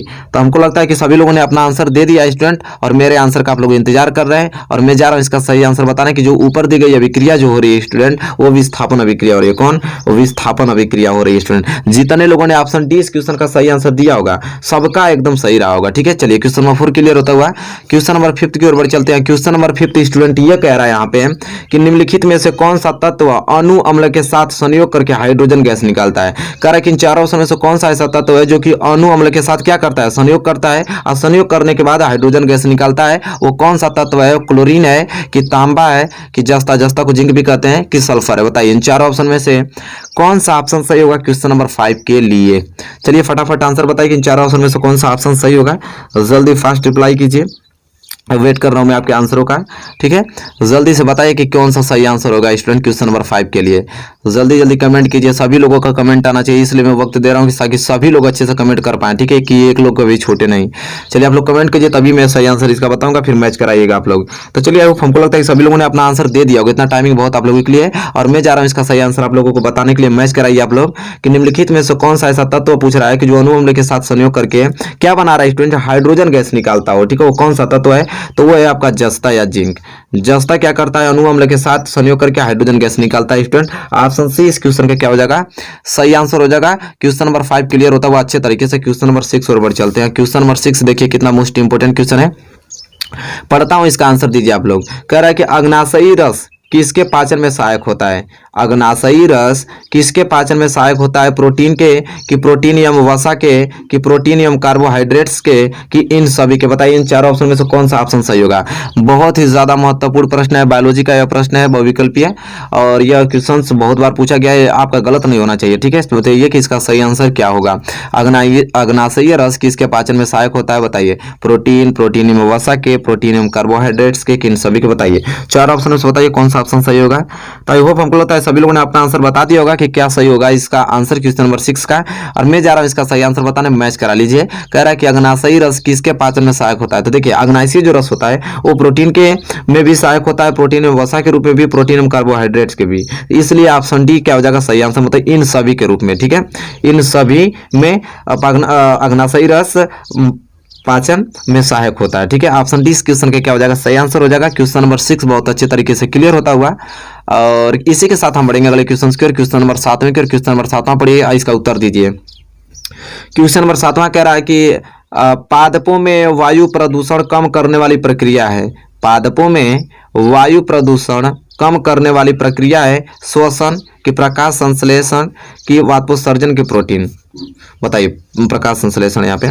बताइए इन चार ऑप्शन में से कौन सा ऑप्शन सही होगा, बहुत ही ज्यादा महत्वपूर्ण है। बताइए कि क्वेश्चन नंबर 7 का कौन सा ऑप्शन सही आंसर हो सकता है कि पादपों में वायु प्रदूषण कम करने वाली प्रक्रिया है स्टूडेंट। चलिए फटाक से आंसर बताइए कि इस चार ऑप्शन में से कौन सा ऑप्शन सही हो सकता है क्वेश्चन नंबर 7 के लिए। आई होप सबने आंसर अपना दे दिया है स्टूडेंट, और मैं जा रहा हूं आंसर इसका सही बताने, आप लोग मैच करा लीजिए कि इसका सही आंसर क्या होगा। कह रहा है कि पादपों में वायु प्रदूषण कम करने वाली प्रक्रिया जो है वो प्रकाश संश्लेषण है। ऑप्शन बी इस क्वेश्चन के क्या हो जाएगा सही आंसर हो जाएगा। I hope question number 7 clear हो गया होगा, और इसी के साथ हम बढ़ रहे हैं अगले क्वेश्चन की ओर, और क्वेश्चन नंबर 8 की ओर। चलिए स्टूडेंट देखिए क्वेश्चन नंबर 8 आ गया आपके होम स्क्रीन पे, जो कि बहुत ही प्यारा प्रश्न है। क्वेश्चन नंबर 8 स्टूडेंट यह बोल रहा है यहाँ पे कि एक अणु ग्लूकोज के पूर्ण ऑक्सीकरण, ठीक है, ऑक्सीकरण से कितने एटीपी अणु प्राप्त करते हैं? एक अणु ग्लूकोज के पूर्ण ऑक्सीकरण से कितने एटीपी अणु प्राप्त होते हैं? 32 की 34 की 36 की 29। बताइए इन चारों ऑप्शन में से कौन सा ऑप्शन सही होगा? क्वेश्चन नंबर 8 के लिए स्टूडेंट बहुत ही ज्यादा महत्वपूर्ण प्रश्न है, इसका आंसर सबका आना चाहिए। मैं वेट कर रहा हूं आप लोगों के आंसरों का, जल्दी से फास्ट रिप्लाई करके बताइए कि इन चारों ऑप्शन में से कौन सा ऑप्शन सही होगा। स्टूडेंट फास्ट रिप्लाई आप कीजिए, ठीक है, मैं वेट कर रहा हूं। जल्दी से बताइए, पहले क्वेश्चंस को पढ़ लीजिए, ध्यान से समझ लीजिए, इसके बाद आंसर दीजिए आप लोग। आई होप हमको लगता है कि सभी लोगों ने आंसर दे दिया होगा क्वेश्चन नंबर 8 का, और बारी आती है हमारी आंसर बताने की, और मैं आंसर बताने जा रहा हूं फाइनली, और आप लोग मैच करा लीजिए। कह रहा है कि एक अणु ग्लूकोज के पूर्ण ऑक्सीकरण से कितने एटीपी अणु प्राप्त होते हैं? तो स्टूडेंट कितने? तो 38। कितना? 38 मतलब 38 अणु प्राप्त होते हैं, ठीक है, 38 एटीपी अणु प्राप्त होते हैं। ऑप्शन डी इस क्वेश्चन का क्या हो जाएगा? सही आंसर हो जाएगा। चलिए स्टूडेंट क्वेश्चन नंबर 8वां का आपने सही उत्तर दे दिया, और मैं आगे बढ़ूंगा अगले क्वेश्चन की ओर, क्वेश्चन नंबर 9 की ओर। क्वेश्चन नंबर 9 पढ़िए, और इसका ऑप्शन मैं बता रहा हूं, इसका सही आंसर आप लोग बताइए क्या होगा। क्वेश्चन नंबर 9 स्टूडेंट ये बोल रहा है यहाँ पे कि प्रचलित रूप से ऊर्जा गृह कहलाता है। बताइए कि ऊर्जा गृह किसे कहते हैं? इन चारों ऑप्शन में से क्लोरोप्लास्ट को कहा जाता है, कि राइबोसोम्स को कहा जाता है, कि माइटोकॉन्ड्रिया को कहा जाता है, कि लाइसोसोम्स को कहा जाता है? बताइए इन चारों ऑप्शन में से कौन सा ऑप्शन सही होगा कि प्रचलित रूप से ऊर्जा गृह कहलाता है? क्या कहलाता है स्टूडेंट बताइए? क्लोरोप्लास्ट, की राइबोसोम्स, की माइटोकॉन्ड्रिया, के लाइसोसोम्स? बताइए कि वेरी मोस्ट इंपोर्टेंट क्वेश्चन है, क्वेश्चन नंबर 9। इसका आंसर सभी लोगों का सही आना चाहिए, उम्मीद करता हूं सभी लोग सही आंसर देंगे भी इसका, ठीक है। मैं आगे से क्वेश्चन बता चुका हूं पहले ही, और आपको याद होगा तो प्लीज सही इसका जरूर बताइएगा, उत्तर गलत नहीं बताइएगा, क्योंकि बहुत उम्मीद से कह रहा हूं क्वेश्चन नंबर 9 का आंसर आप लोगों को सही बताने के लिए। तो आई होप सबने क्वेश्चन नंबर 9 का सही आंसर बता दिया है। बारी आती है मेरी बताने के लिए, अब मैं जा रहा हूं इसका सही आंसर बताने के लिए। कह रहा है कि प्रचलित रूप से जो ऊर्जा गृह कहलाता है माइटोकॉन्ड्रिया। क्या कहलाता है? माइटोकॉन्ड्रिया। ऑप्शन सी इस क्वेश्चन का क्या हो जाएगा? सही आंसर हो जाएगा। चलिए क्वेश्चन नंबर 9, जितने लोग भी ऑप्शन सी दिए होंगे सबका सही रहा होगा, ठीक है। चलिए question number 9 clear. Question number 10 की ओर बढ़ चलते हैं। क्वेश्चन नंबर 10 स्टूडेंट यह है, पढ़िए आप लोग, कि दाएं नीले से अशुद्ध रुधिर किस अंग में जाता है? दाएं नीले से जो अशुद्ध रुधिर है वो किस अंग में जाता है? फेफड़ों में, आहार नाल में, कि हृदय में, कि त्वचा में? बताइए इन चारों ऑप्शन में से कौन सा ऑप्शन सही है स्टूडेंट? कि दाएं नीले से जो अशुद्ध रुधिर किस अंग में जाता है? स्टूडेंट बताइए चारों ऑप्शन में से कौन सा ऑप्शन सही होगा। क्वेश्चन नंबर 10 के लिए बहुत ही ज्यादा मोस्ट इंपोर्टेंट क्वेश्चन है, फास्ट रिप्लाई करके बताइए क्या होगा इसका सही आंसर, ठीक है। मैं वेट कर रहा हूँ आप लोगों का, जल्दी से आप फास्ट रिप्लाई करके बताइए क्या होगा इसका सही आंसर। और हमको तो लगता है कि सभी लोगों ने अपना सही आंसर दे दिया है। अब बारी आती है मेरी इसका सही आंसर बताने के लिए, और तब मैं इसका सही आंसर बता रहा हूँ, मैच करा लीजिए। अगर नहीं याद हो रहा है तुरंत याद कर लीजिए। कह रहा है यहाँ स्टूडेंट ये चीज कि दाएं नीले से जो अशुद्ध रुधिर किस अंग में जाता है? तो फेफड़ों में जाता है। ऑप्शन ए इस क्वेश्चन का क्या हो गया है? सही आंसर। जितने लोग भी ऑप्शन ए दिए हैं सबका आंसर सही है स्टूडेंट, ठीक है। चलिए क्वेश्चन नंबर 10 यहाँ पे क्लियर होता हुआ क्वेश्चन नंबर 11 की ओर चलते हैं। और क्वेश्चन नंबर 11 देखिए कितना प्यारा सा प्रश्न है। कह रहा है कि पादपों में जाइलम का कार्य होता है। पादपों में जो जाइलम का क्या कार्य होता है? बताइए। उत्सर्जी वर्ज्य पदार्थों का संवहन, कि जल का संवहन, कि भोजन का संवहन, कि अमीनो अम्ल का संवहन? बताइए इन चारों ऑप्शन में से कौन सा ऑप्शन सही होगा। बहुत ही ज्यादा मोस्ट इंपोर्टेंट क्वेश्चन है कि पादपों में जाइलम का कार्य होता है। जल्दी से रिप्लाई करके बताइए कि इन चारों ऑप्शन में से कौन सा ऑप्शन सही है, ठीक है। फास्ट रिप्लाई कीजिए, ये क्वेश्चन सभी बताए गए हुए हैं। आई होप आपने सब लोग कुछ पढ़ा है, अच्छी तरीके से आंसर दे रहे हैं और अच्छे से टेस्ट का एंजॉयमेंट ले रहे हैं, आप लोग समझ रहे हैं। चलिए बताइए इन चार ऑप्शन में से कौन सा ऑप्शन सही होगा। हमको तो लगता है कि सभी लोगों ने अपना आंसर जो भी कंफर्टेबल फील हो रहा है कि हाँ ये ऑप्शन होगा, सभी लोगों ने दे दिया है। और मैं जा रहा हूं इसका सही आंसर बताने कि इसका सही आंसर क्या होगा। स्टूडेंट कह रहा है कि पादपों में जाइलम का कार्य क्या होता है। तो पादपों में जाइलम का कार्य होता है कि वो क्या करता है? जल का संवहन करता है, ठीक है। ऑप्शन 20 क्वेश्चन का क्या हो जाएगा? सही आंसर हो जाएगा, ठीक है। पादपों में जाइलम का कार्य क्या होता है कि जाइलम क्या करता है? जल का संवहन करता है।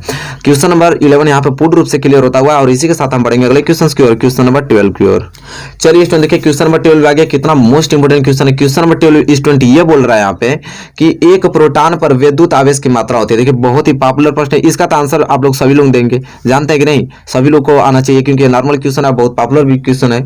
एक प्रोटॉन पर विद्युत आवेश की मात्रा होती है 1.0 इंटू 10 पे पावर माइनस 19 कूलम, कि 6.25 इंटू 10 पे पावर 9 कूलम, कि 1.6 इंटू 10 पे पावर 19 कूलम, कि 1.6 इंटू 10 पे पावर माइनस 19 कूलम। बताइए इन चार ऑप्शन में से कौन सा ऑप्शन सही होगा। Very very most important question है कि एक प्रोटॉन पर विद्युत आवेश की मात्रा होती है, कितनी होती है स्टूडेंट? बहुत ही महत्वपूर्ण प्रश्न स्टूडेंट है। क्वेश्चन नंबर 12 बताइए इसका सही आंसर क्या होगा, ठीक है। आई होप आपने सही आंसर बता दिया है, और मैं जा रहा हूँ इसका सही आंसर बताने के लिए। आप लोग मैच करा लीजिए क्योंकि ये क्वेश्चन बहुत ही ज्यादा महत्वपूर्ण है। और इसका सही आंसर ये होगा स्टूडेंट की एक प्रोटॉन पर विद्युत आवेश की जो मात्रा होती है स्टूडेंट 1.6 × 10⁻⁻19 कूलम होता है। ऑप्शन डी इस क्वेश्चन का क्या हो जाएगा, सही आंसर हो जाएगा। जितने लोगों ने ऑप्शन डी दिया सबका आंसर सही है बिल्कुल पूर्ण रूप से। और जिनका गलत है वो याद कर लीजिए प्लीज, क्योंकि यही क्वेश्चन से मुलाकात होगी आपको 2021 बोर्ड एग्जाम में। चलिए क्वेश्चन नंबर 12 हो गया। क्वेश्चन नंबर 13 की ओर आ जाते हैं। क्वेश्चन नंबर 13 स्टूडेंट कह रहा है यहाँ पे कि किसी विद्युत परिपथ में बहने वाली विद्युत धारा का मात्रक है। किसी विद्युत परिपथ में जो बहने वाली विद्युत धारा होती है उसका क्या मात्रक है, एम्पियर की वोल्ट कि ओम कि वाट। बताइए इन चारों ऑप्शन में से कौन सा ऑप्शन सही होगा। बहुत ही ज्यादा मोस्ट इंपोर्टेंट प्रश्न है। इसका सही आंसर क्या होगा, सबका आना चाहिए क्योंकि ये नॉर्मल प्रश्न है, आपने पढ़ा भी है। चलिए सभी लोग फटाफट कमेंट करके बताइए इन चारों ऑप्शन में से कौन सा ऑप्शन सही होगा। मैं आपके आंसर का वेट कर रहा हूँ कि कब आप सही आंसर देंगे। और फटाफट आप आंसर भी दे रहे हैं सही, बहुत लोग आंसर सही दे रहे हैं क्योंकि ये क्वेश्चन आपने पढ़ा है बहुत अच्छे तरीके से। और चलिए मैं इसका सही आंसर आप लोगों को बता देता हूँ कि किसी विद्युत परिपथ में जो बहने वाली विद्युत धारा होती है उसकी जो मात्रक होती है स्टूडेंट वो क्या होता है, एम्पियर होता है। क्या होता है, एम्पियर मात्रक होता है। ठीक है, चलिए क्वेश्चन नंबर 13 क्लियर होता हुआ जितने लोगों ने ऑप्शन ए दिया सबका सही आंसर है। ठीक है, और क्वेश्चन नंबर 13 अगर क्लियर हो गया स्टूडेंट, क्वेश्चन नंबर 14 की ओर बढ़ेंगे। क्वेश्चन नंबर 14 ये कह रहा है कि डायनेमो उत्पन्न करता है। बताइए डायनेमो उत्पन्न करता है आवेश कि विद्युत वाहक बल करता है कि विद्युत क्षेत्र कि चुंबकीय क्षेत्र। बताइए इन चारों ऑप्शन में से कौन सा ऑप्शन सही है। फटाफट कमेंट करके इसका सही आंसर बताइए स्टूडेंट कि डायनेमो उत्पन्न करता है। क्या डायनेमो क्या उत्पन्न करता है, आवेश उत्पन्न करता है कि विद्युत वाहक बल कि विद्युत क्षेत्र कि चुंबकीय क्षेत्र। जल्दी से रिप्लाई करके बताइए कि इन चारों ऑप्शन में से कौन सा ऑप्शन आप लोगों का सही है। आई होप आप लोगों ने आंसर दे रहे होंगे और मुझे विश्वास है कि वो भी आप सही दे रहे होंगे। तो चलिए हमको लगता है कि सभी लोगों ने अपना आंसर दे दिया है जो भी सही आप लोग को लग रहा है। अब मैं जा रहा हूं इसका सही आंसर बताने के लिए और मेरे आंसर से आप लोग मैच कराइए कि आपका सही है या गलत है। तो डायनामो उत्पन्न करता है, डायनामो जानते हैं क्या उत्पन्न करता है, विद्युत वाहक बल करता है। ऑप्शन 20 क्वेश्चन का क्या हो जाएगा, सही आंसर होगा। जितने लोगों ने ऑप्शन बी दिया है सबका समझ लीजिए सही आंसर है। ठीक है, चलिए अकाउंट भी करते रहिए कितना सही है कितना गलत, लास्ट में आपको कमेंट करके बताना है। ठीक है, ये चीज भूलना नहीं है। चलिए क्वेश्चन नंबर 14 क्लियर होता हुआ क्वेश्चन नंबर 15 की ओर बढ़ चलते हैं। क्वेश्चन नंबर 15 स्टूडेंट ये बोल रहा है यहाँ पे कि निम्नलिखित में कौन ऊर्जा का अनवीकरणीय स्रोत है। निम्नलिखित में कौन ऊर्जा का अनवीकरणीय स्रोत है, लकड़ी की, सूर्य की, जीवाश्म ईंधन की, पवन। बताइए वेरी मोस्ट इंपोर्टेंट क्वेश्चन, इन चारों ऑप्शन में से कौन सा ऑप्शन सही होगा। कह रहा है कि ऊर्जा का अनवीकरणीय स्रोत कौन है इन चारों ऑप्शनों में से। बहुत ही ज्यादा मोस्ट इंपोर्टेंट क्वेश्चन है, बताइए कि इसका रियल आंसर क्या होगा, सही आंसर फटाफट कमेंट करके बताइए। तो चलिए मैं वेट कर रहा हूँ आप लोगों का आंसर का और कि इसका सही आंसर आप लोग बताएंगे। उम्मीद भी कर रहा हूँ क्योंकि क्वेश्चन पढ़ाए हुए हैं, लास्ट चरण चल रहा है, 1 महीना मात्र पेपर है, तो आपका आंसर सही आना चाहिए क्योंकि अब रिवीजन ही चल रहा है आप लोगों का, वो भी कंफर्म रिवीजन कि आपको सटीक याद होना चाहिए आंसर। ठीक है, तो चलिए हमको लगता है कि सभी लोगों ने आंसर अपना दे दिया है। मैं इसका सही आंसर आप लोगों को बताने वाला हूं कि इसका सही आंसर क्या होगा। तो निम्नलिखित में कौन ऊर्जा का नवीकरणीय स्रोत है, तो जीवाश्म ईंधन है। ऑप्शन सी इस क्वेश्चन का क्या हो जाएगा, सही आंसर हो जाएगा। इसमें नो डाउट आपको होना चाहिए, सभी लोगों ने सही आंसर दिया होगा। ठीक है, चलिए स्टूडेंट क्वेश्चन नंबर 15 क्लियर हो गया, तो क्वेश्चन नंबर 16 की ओर बढ़ चलते हैं और उसका सही आंसर आप लोग बताइए। देखिए स्टूडेंट क्वेश्चन नंबर 16 आ गया आपको होम स्क्रीन पे और क्वेश्चन नंबर 16 ये बोल रहा है, क्वेश्चन नंबर 16 कि देखिए ध्यान से पढ़िएगा क्वेश्चन तभी समझ में आएगा। कह रहा है कि यदि किसी वस्तु को एक दर्पण के सामने निकट रखने पर प्रतिबिंब सीधा बने किंतु दूर रखने पर उल्टा प्रतिबिंब बने तो वह दर्पण होगा। निकट रखने पर कैसा सीधा प्रतिबिंब बन रहा है और दूर रखने पर उल्टा प्रतिबिंब बन रहा है, तो कह रहा है कि वह दर्पण कौन सा हो सकता है। बताइए समतल दर्पण कि अवतल दर्पण कि उत्तल दर्पण कि उपयुक्त में से कोई नहीं। बताइए इन चार ऑप्शन में से कौन सा ऑप्शन सही होगा। बहुत ही ज्यादा मोस्ट इंपोर्टेंट क्वेश्चन है। ठीक है, कह रहा है कि ये अगर कोई वस्तु है किसी दर्पण के सामने अगर निकट रख रहे हैं तो सीधा प्रतिबिंब बन रहा है और दूर रख रहे हैं तो उल्टा बन रहा है। आखिर वो दर्पण कौन सा हो सकता है, इन चार ऑप्शन में बताइए। समतल दर्पण कि अवतल दर्पण कि उत्तल दर्पण कि उपयुक्त में से कोई नहीं। Very very most important question है, इसका क्या होगा सही आंसर स्टूडेंट बताइए आप लोग। उम्मीद करता हूं कि सभी लोगों ने इसका सही आंसर दिया होगा। ठीक है, दे रहे हैं आप लोग और कुछ लोग नहीं दे रहे हैं, उनको सिर्फ रिक्वेस्ट है कि आप दीजिए, इसको गलत ही दीजिए लेकिन दीजिए। ठीक है, तो चलिए मैं इसका सही आंसर आप लोग को बता देता हूं। आप लोगों ने सही आंसर दे दिया होगा और मैच करा लीजिएगा मेरे आंसर से। कह रहा है कि यदि किसी वस्तु को एक दर्पण के क्या किया जाए, सामने निकट रखने पर प्रतिबिंब सीधा बने किंतु दूर रखने पर उल्टा प्रतिबिंब, तो वो दर्पण होगा अवतल दर्पण। क्या होगा, अवतल दर्पण। ऑप्शन 20 क्वेश्चन का क्या होगा, सही आंसर होगा। और आई होप आपने भी ऑप्शन बी दिया होगा और जितने लोगों का ऑप्शन बी रहा होगा सबका सही है, समझ में आया। चलिए क्वेश्चन नंबर 16 यहाँ पे बहुत अच्छे तरीके से क्लियर होता हुआ क्वेश्चन नंबर 17 की ओर चलते हैं। क्वेश्चन नंबर 17 स्टूडेंट यह है, कह रहा है कि अभिनेत्र लेंस की फोकस दूरी में परिवर्तन किया जाता है। अभिनेत्र लेंस की फोकस दूरी में परिवर्तन किया जाता है पुतली द्वारा कि दृष्टिपतल द्वारा कि पक्षमापी द्वारा कि प्रतारिका द्वारा। बहुत ही ज्यादा मोस्ट आईएमपी प्रश्न है। ठीक है, इसका सही आंसर आप लोग बताइए स्टूडेंट की क्या होगा कि अभिनेत्र लेंस की फोकस दूरी में परिवर्तन किया जाता है किसके द्वारा परिवर्तन किया जाता है अभिनेत्र लेंस की फोकस दूरी में? पुतली द्वारा कि दृष्टिपटल द्वारा कि पक्षमापी द्वारा कि परितारिका द्वारा? बताइए इन चारों ऑप्शन में से कौन सा ऑप्शन सही है? बहुत ही ज्यादा मोस्ट इंपोर्टेंट क्वेश्चन है।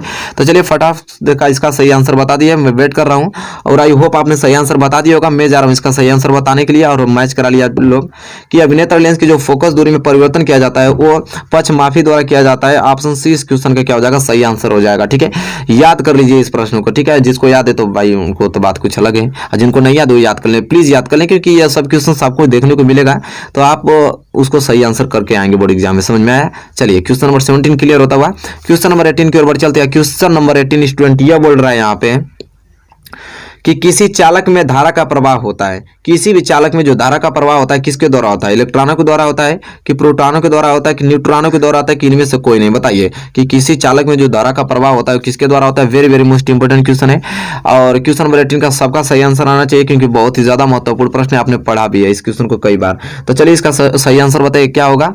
आई होप सब लोगों ने सही आंसर दे रहे होंगे, मैं वेट कर रहा हूँ आप लोगों के आंसरों का और उम्मीद करता हूँ कि सभी लोग आंसर अपना दे दिए हैं। सही आंसर मैं इसका सही आंसर बताने वाला हूँ। तो इसका सही आंसर होगा कि किसी चालक में जो धारा का प्रवाह होता है वो इलेक्ट्रॉनों के द्वारा होता है। किसी इलेक्ट्रॉनों के द्वारा होता है। स्टूडेंट ऑप्शन ए इस क्वेश्चन का क्या हो जाएगा? सही आंसर हो जाएगा। आई होप क्वेश्चन नंबर 18 यहाँ पे क्लियर हो गया अच्छे तरीके से। क्वेश्चन नंबर 19 की ओर बढ़ चलते हैं। क्वेश्चन नंबर 19 स्टूडेंट ये बोल रहा है यहाँ पे कि समान विद्युत शक्ति के ताप दीप्त बल्ब एवं हीटर में से किसमें अधिक प्रकाश होगी? देखिए ध्यान से पढ़िए, एक बार क्वेश्चन को और पढ़िए समझने के लिए। समान विद्युत शक्ति के ताप दीप्त बल्ब एवं हीटर में किसमें अधिक प्रकाश होगी? स्टूडेंट हीटर में कि बल्ब में कि दोनों में बराबर होगा कि दोनों में से किसी में भी अधिक हो सकता है? कह रहा है कि समान विद्युत शक्ति आपका ताप दीप में भी उतना ही आपका उतना ही समान विद्युत शक्ति है और हीटर में भी उतना ही है। तो कह रहा है किसमें अधिक प्रकाश होगी? ठीक है, अगर दोनों में भी उतना ही दिया जाए विद्युत शक्ति, जितना तापदीप्त में दिया जा रहा है उतना ही विद्युत शक्ति आपका किसी हीटर में भी दिया जा रहा है, तो प्रकाश किस में सबसे अधिक होगी ये पूछ रहा है। हीटर में होगा कि बल्ब में होगा कि दोनों में बराबर होगा कि दोनों में से किसी एक में भी अधिक हो सकता है? बताइए क्वेश्चन नंबर 19 का ऑप्शन क्या होगा? बहुत ही ज्यादा मोस्ट इंपोर्टेंट क्वेश्चन है। तो चलिए फटाक देकर आंसर बताइए। अच्छा आप ही देख लीजिए, आपके घर में कोई बल्ब नहीं होगा तब बल्ब में आप एक चीज अनुमान लगा सकते हैं कि बल्ब में जितना शक्ति दिया जाए उतना ही शक्ति आपके हीटर में दिया जाए, तो सबसे अधिक कौन जलेगा? ठीक है, तो इसमें कंपेरिजन कर सकते हैं और आई होप आपने सही आंसर दे दिया होगा। मैं इसका सही आंसर बताने वाला हूं। तो किसमें अधिक प्रकाश होगी? तो बल्ब में होगा। ठीक है, किसमें? बल्ब में होगा हमेशा। चलिए ऑप्शन बी इस क्वेश्चन का सही आंसर हो गया। आई होप जितने भी ऑप्शन बी दिए होंगे सभी लोगों का आंसर सही है। और आज के लास्ट क्वेश्चन की ओर बढ़ चलते हैं, क्वेश्चन नंबर 20 की ओर, और यह टेस्ट का आपका लास्ट क्वेश्चन है। देखिए लास्ट क्वेश्चन क्या कह रहा है, जो कि बहुत ही ज्यादा महत्वपूर्ण है। इसका आंसर सभी का सही आना चाहिए। और यह क्वेश्चन कह रहा है कि निम्नलिखित में से कौन सा पद विद्युत शक्ति को सही निरूपित करता है? बताइए निम्नलिखित में से कौन सा ऐसा पद है चार ऑप्शन में से कि जो विद्युत शक्ति को सही निरूपित कर रहा है? आई स्क्वायर बटे आर की वी स्क्वायर आर की वी आई की वी आई आर? बताइए इन चार ऑप्शन में से कौन सा ऑप्शन सही होगा कि जो कह रहा है कि कौन सा ऐसा पद है जो विद्युत शक्ति को सही निरूपित कर रहा है? ठीक है, अगर विद्युत शक्ति निकालना हो तो किस फॉर्मूले से निकल सकता है? बताइए, बहुत ही ज्यादा महत्वपूर्ण प्रश्न है। इसका आंसर सभी लोगों का सही आना चाहिए। तो चलिए आई होप आप लोगों ने अपना सही आंसर दे दिया है और मैं इसका सही आंसर आप लोगों को बताने वाला हूं। तो इसमें कौन सा ऐसा पद है जो विद्युत शक्ति को निरूपित करता है सही? तो होता है V इंटू आई। ठीक है, यहाँ पे वी आई जो आपको दिखाई दे रहा है ऑप्शन सी, यही इसको विद्युत शक्ति को सही निरूपित कर रहा है। ये पढ़ता हूं पहला क्वेश्चन, आप इसका आंसर देने की कोशिश कीजिए। क्वेश्चन नंबर फर्स्ट स्टूडेंट क्या है कि आहार नाल की कैपिटल सी के आकार की संरचना है। आहार नाल की कैपिटल सी के आकार की संरचना है। अमाशय की ग्रहणी की ग्रासनी कि कृमि रूप परिशेषिका? बताइए, बहुत ही ज्यादा महत्वपूर्ण प्रश्न है। जल्दी से इसका आंसर बताइए क्या होगा क्वेश्चन नंबर फर्स्ट का आंसर। ठीक है, आहार नाल की कैपिटल सी के आकार की संरचना होती है, कौन होती है? अमाशय, ग्रहणी, ग्रासनी और की कृमि रूप परिशेषिका? जल्दी से कमेंट बॉक्स में इसका उत्तर बताइए, मैं वेट कर रहा हूँ आपके आंसर का। जल्दी से फास्ट रिप्लाई कीजिए, एक भी क्वेश्चन गलत नहीं होने चाहिए, क्योंकि सारे क्वेश्चन पड़े हुए हैं, रिपीटेशन हो रही है सारे क्वेश्चन की, अच्छी तरीके से तैयारी कीजिए। चलिए बताइए क्या होगा। आई होप हमको लगता है कि आपने आंसर दे दिया होगा। मैं सही आंसर इसका बताने वाला हूं कि आहार नाल कैपिटल सी के आकार की जो संरचना है स्टूडेंट वो ग्रहणी की है। किसकी? ग्रहणी की है। ऑप्शन बी इस क्वेश्चन का क्या हो जाएगा? सही आंसर हो जाएगा। आई होप ये क्वेश्चन बहुत अच्छे तरीके से क्लियर हो गए होंगे स्टूडेंट। ठीक है, चलिए क्वेश्चन नंबर पहला क्लियर हो गया ना। हम बढ़ेंगे अगले क्वेश्चन की ओर। क्वेश्चन नंबर दूसरे की ओर देखिए, क्वेश्चन नंबर दूसरा कितना महत्वपूर्ण प्रश्न है। और एक क्वेश्चन ये कह रहा है कि ग्रास नली द्वार पर लटकी हुई पत्ती के समान उपस्थित रचना कहलाती है। कह रहा है कि ग्रास नली द्वार पर लटकी हुई पत्ती के समान उपस्थित रचना कहलाती है। क्या कहलाती है? एफीफेरिंक्स कहलाती है, कि घाटी डापन कहलाती है, कि एल्वियोलाई कहलाती है, कि संश्लेषमावरण कहलाती है। बताइए, श्लेष्मावरण कहलाती है। बहुत ही ज्यादा मोस्ट इंपोर्टेंट क्वेश्चन है। बताइए क्या कहलाती है? जो ग्रास नली द्वार पर लटकी हुई पत्ती के समान जो आकार की उपस्थित एक रचना होती है, क्या कहलाता है वो? ठीक है, जल्दी से कमेंट करके बताइए क्या होगा इसका सही आंसर। मैं वेट कर रहा हूँ आपके आंसरों का। बहुत ही अच्छे तरीके से पहले आप लोग सोच समझ लीजिएगा कि कौन सा ऑप्शन सही होगा, उसी को मारिएगा। ठीक है, अच्छे तरीके से टिक कीजिए। आपके पास समय है तो अच्छे तरीके से पढ़ के आप बताइए कि कौन सा आंसर सही होगा क्वेश्चन नंबर दूसरे के लिए। तो चलिए, हमको लगता है होप आप लोगों ने इसका आंसर दे दिया होगा, और मैं बता रहा हूँ इसका सही आंसर कि क्या होगा इसका सही आंसर स्टूडेंट। और इसका सही आंसर यह है कि ग्रास नली द्वार पर लटकी हुई पत्ती के समान जो उपस्थित रचना कहलाती है स्टूडेंट, वो घाटी डापन कहलाती है। क्या? घाटी डापन कहलाती है। ऑप्शन 20 क्वेश्चन का क्या हो जाएगा? सही आंसर हो जाएगा स्टूडेंट। ठीक है, चलिए, उम्मीद करता हूँ क्वेश्चन नंबर दूसरा क्लियर हो गया होगा। आपने भी ऑप्शन बी इस क्वेश्चन का आंसर दिया होगा। ठीक है, चलिए, क्वेश्चन नंबर दूसरा क्लियर होता हुआ, और इसी के साथ हम बढ़ेंगे अगले क्वेश्चन की ओर, क्वेश्चन नंबर तीसरे की ओर। और किसी का गलत हो रहा है तो तुरंत याद कर लीजिए, और स्कोर भी लिखते रहिए कि किस में कितना नंबर मुझे मिला है। ठीक है, गलत कितना सही, लास्ट में आपको कमेंट भी करके बताना है। चलिए, क्वेश्चन नंबर तीसरे की ओर बढ़ेंगे, और क्वेश्चन नंबर तीसरा देखिए कितना प्यारा सा प्रश्न है। क्वेश्चन नंबर तीसरा ये कह रहा है कि ग्लाइकोजेनेसिस, देखिए ध्यान से सुनिएगा, ग्लाइकोजेनेसिस क्रिया में बनता है। जो ग्लाइकोजेनेसिस क्रिया होती है, इसमें क्या बनता है? ग्लूकोज बनता है, कि ग्लाइकोजन बनता है, कि विटामिन बनता है, कि प्रोटीन्स बनता है? बताइए, ग्लाइकोजेनेसिस क्रिया में बनता है, क्या बनता है? जल्दी से कमेंट करके बताइए क्या होगा इसका सही उत्तर, और जल्दी से कमेंट बॉक्स में इसका सही उत्तर आप क्लिक कर दीजिए। ठीक है, कि ऑप्शन ए होगा, ऑप्शन बी होगा, ऑप्शन सी होगा, कि ऑप्शन डी होगा स्टूडेंट। बहुत ही प्यारा प्रश्न है, जल्दी से फास्ट रिप्लाई करके बताइए क्वेश्चन नंबर तीसरे के लिए कौन सा ऑप्शन कंफर्टेबल होगा। ठीक है, चलिए बताइए। तो हमको लगता है कि आप लोगों ने अपना उत्तर तो दे दिया होगा, क्योंकि आप लोग बहुत तेज हैं। ठीक है, मैं इसका सही आंसर बताने वाला हूँ, मिला लीजिए कि इसका सही आंसर क्या होगा। कि ग्लाइकोजेनेसिस क्रिया में बनता है तो ग्लाइकोजन बनता है। ठीक है, ऑप्शन 20 क्वेश्चन का क्या हो जाएगा सही आंसर। ग्लाइकोजेनेसिस क्रिया में बनता है तो उसी का नाम है ग्लाइकोजन। ठीक है, ग्लाइकोजन। देखिए मैच कर रहा है कि नहीं नाम, तो बल्कि आसान हो जाएगा इस प्रश्न को याद करना। तो चलिए, क्वेश्चन नंबर तीसरा यहाँ पे क्लियर होता हुआ, और इसी के साथ हम बढ़ेंगे अगले क्वेश्चन की ओर, क्वेश्चन नंबर चौथे की ओर। जितने भी लोगों ने ऑप्शन बी दिया होगा, इस क्वेश्चन का आंसर बिल्कुल लोगों का सही होगा। चलिए, क्वेश्चन नंबर 4 की ओर बढ़ चलते हैं। क्वेश्चन नंबर 4 देखिए कितना महत्वपूर्ण प्रश्न है। क्वेश्चन नंबर 4 यह कह रहा है कि शुद्ध रुधिर को शरीर के विभिन्न भागों में ले जाती है। शुद्ध रुधिर को शुद्ध रुधिर को शरीर के विभिन्न भागों में ले जाती है। सिराएं ले जाती हैं, कि महाशिरा ले जाती है, कि दायां ले जाती है, कि महाधमनी?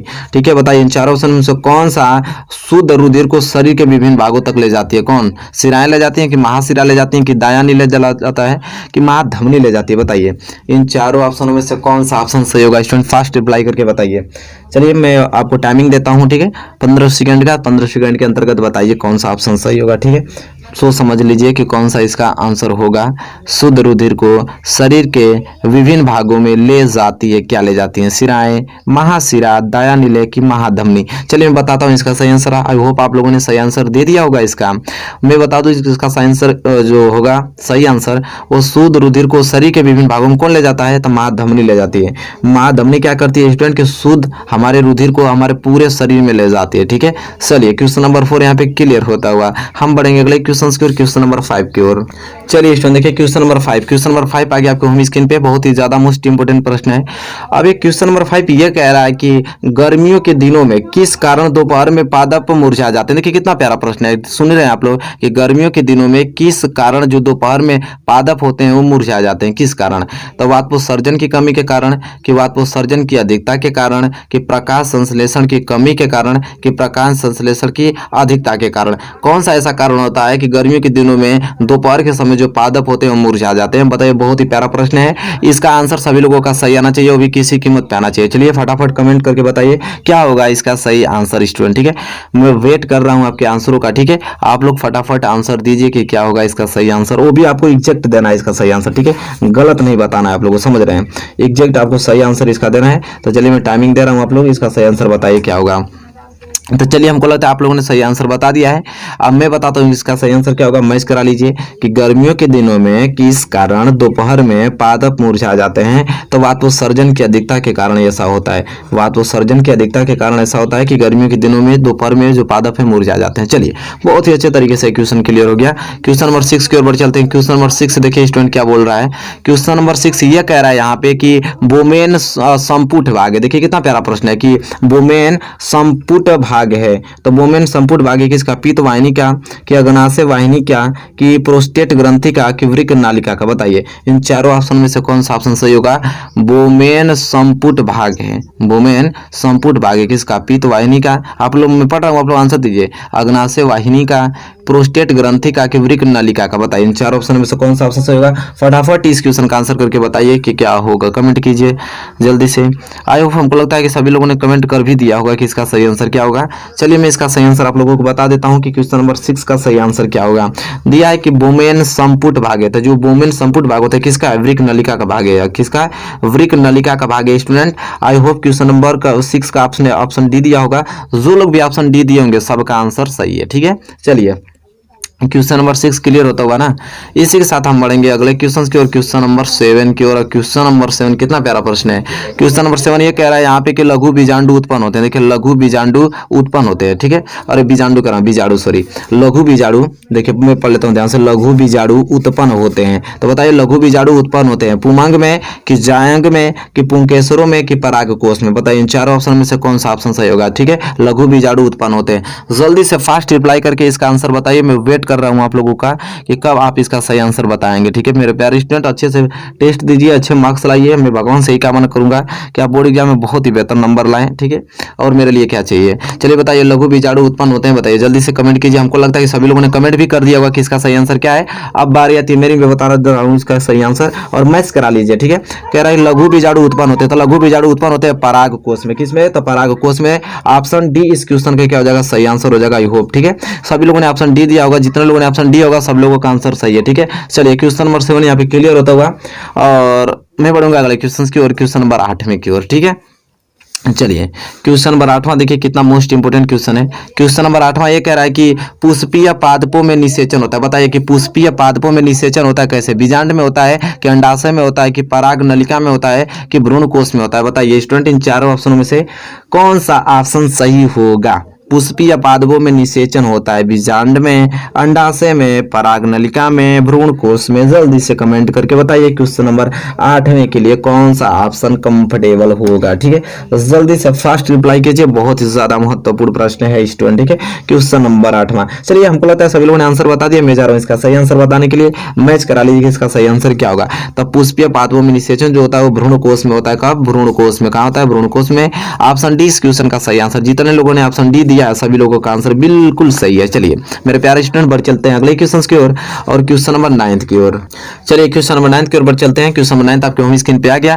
क्वेश्चन नंबर 9 ये कह रहा है कि नर जनन अंगों से संबंधित ग्रंथि है। नर जनन अंगों से संबंधित ग्रंथि है कौन? प्रोस्टेट ग्रंथि है, कि श्वेत ग्रंथि, कि एड्रिनल ग्रंथि, कि एपिडिडाइमिस ग्रंथि? बताइए वेरी मोस्ट इंपोर्टेंट। ठीक है, एपिडिडाइमिस ग्रंथि। ठीक है, ये चीज बताइए नर जनन अंगों से संबंधित ग्रंथि कौन है इन चारों ऑप्शन में से? बताइए फास्ट रिप्लाई कीजिए, सोच समझ कर कीजिएगा। पहले क्वेश्चंस को पढ़ लीजिए, याद कर लीजिए अपने दिमाग में, हाँ इसका आंसर क्या हो सकता है। इसके बाद रिप्लाई कीजिए कि नर जनन अंगों से संबंधित ग्रंथि है प्रोस्टेट ग्रंथि, श्वेत ग्रंथि, एड्रिनल ग्रंथि, कि एपिडिडाइमिस ग्रंथि? चलिए बताइए very most important question, question number 9 इसका सही आंसर क्या होगा।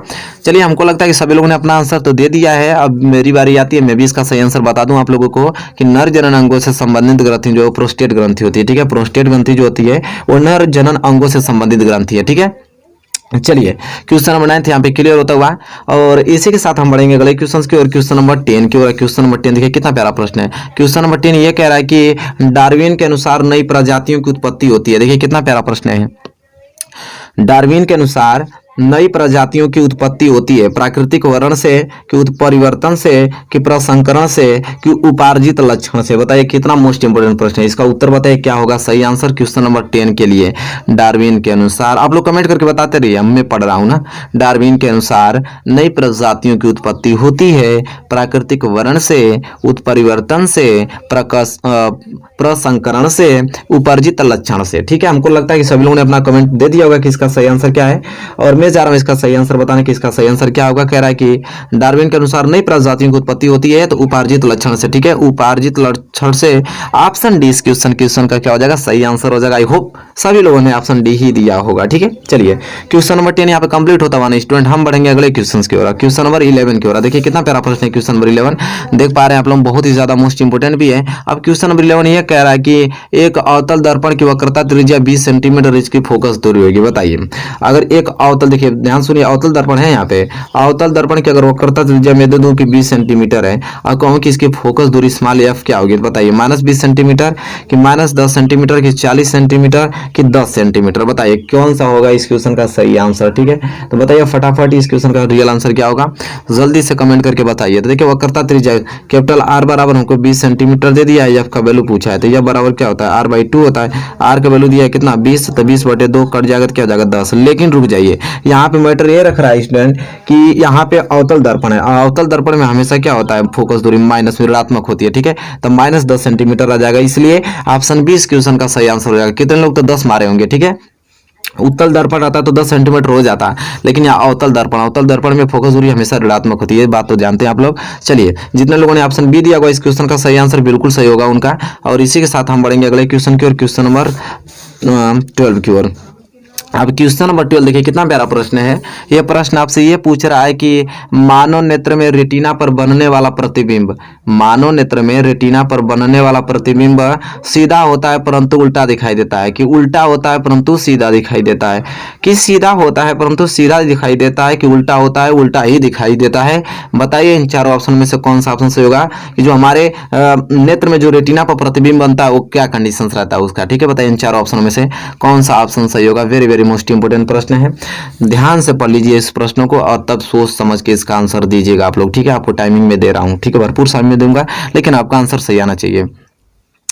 तो चलिए मैं इसका सही आंसर बता देता हूं। हमको लगता है कि सभी लोगों ने अपना सही आंसर जो भी उनके दिमाग में चल रहा था उन्होंने अपना सही आंसर बता दिया कमेंट के माध्यम से, और मैं जा रहा हूं इसका सही आंसर बताने के लिए। इसका सही आंसर क्या होगा, तो क्वेश्चन ये कह रहा है कि मानव नेत्र में जो रेटिना पर बनने वाला प्रतिबिंब होता है ना स्टूडेंट, वो उल्टा होता है। क्या होता है? उल्टा होता है, परंतु कैसा दिखाई देता है हमें? सीधा दिखाई देता है। प्रतिबिंब तो उल्टा होता है परंतु हमको कैसा दिखाई देता है? सीधा दिखाई देता है। ठीक है, ऑप्शन बी इस क्वेश्चन का सही आंसर होगा। जितने लोगों ने ऑप्शन बी दिया होगा समझ लीजिए कि उनका बिल्कुल सही आंसर। ठीक है, चलिए क्वेश्चन नंबर यहाँ पे 12 खत्म होता हुआ तो क्वेश्चन नंबर 13 की ओर बढ़ चलते हैं। चलिए स्टूडेंट देखिए क्वेश्चन नंबर 13 क्या बोल रहा है। क्वेश्चन नंबर 13 स्टूडेंट ये कह रहा है कि वैद्युत धारा उत्पन्न करने की युक्ति है। बताइए वैद्युत धारा उत्पन्न करने की युक्ति कहलाती है जनित्र, गैल्वेनोमीटर के अमीटर की मीटर? बताइए वेरी मोस्ट इंपोर्टेंट क्वेश्चन है। इस क्वेश्चन का आप लोग सही उत्तर बताइए क्या होगा। ठीक है, मैं कमेंट देख रहा हूँ आप लोगों का, जल्दी से बताइए, फर्स्ट रिप्लाई कीजिए कि वैद्युत धारा उत्पन्न करने की युक्ति है जनित्र, गैल्वेनोमीटर, अमीटर की मीटर। हमको लगता है कि सभी लोगों ने अपना सही उत्तर दे दिया है। बारी आती है मेरी सही उत्तर बताने की। चलिए मैं सही उत्तर बता देता हूं कि इसका सही आंसर क्या होगा। तो दिया है कि वैद्युत धारा उत्पन्न करने की युक्ति है ना, तो वैद्युत धारा उत्पन्न करने की युक्ति जनित्र कहलाती है। क्या?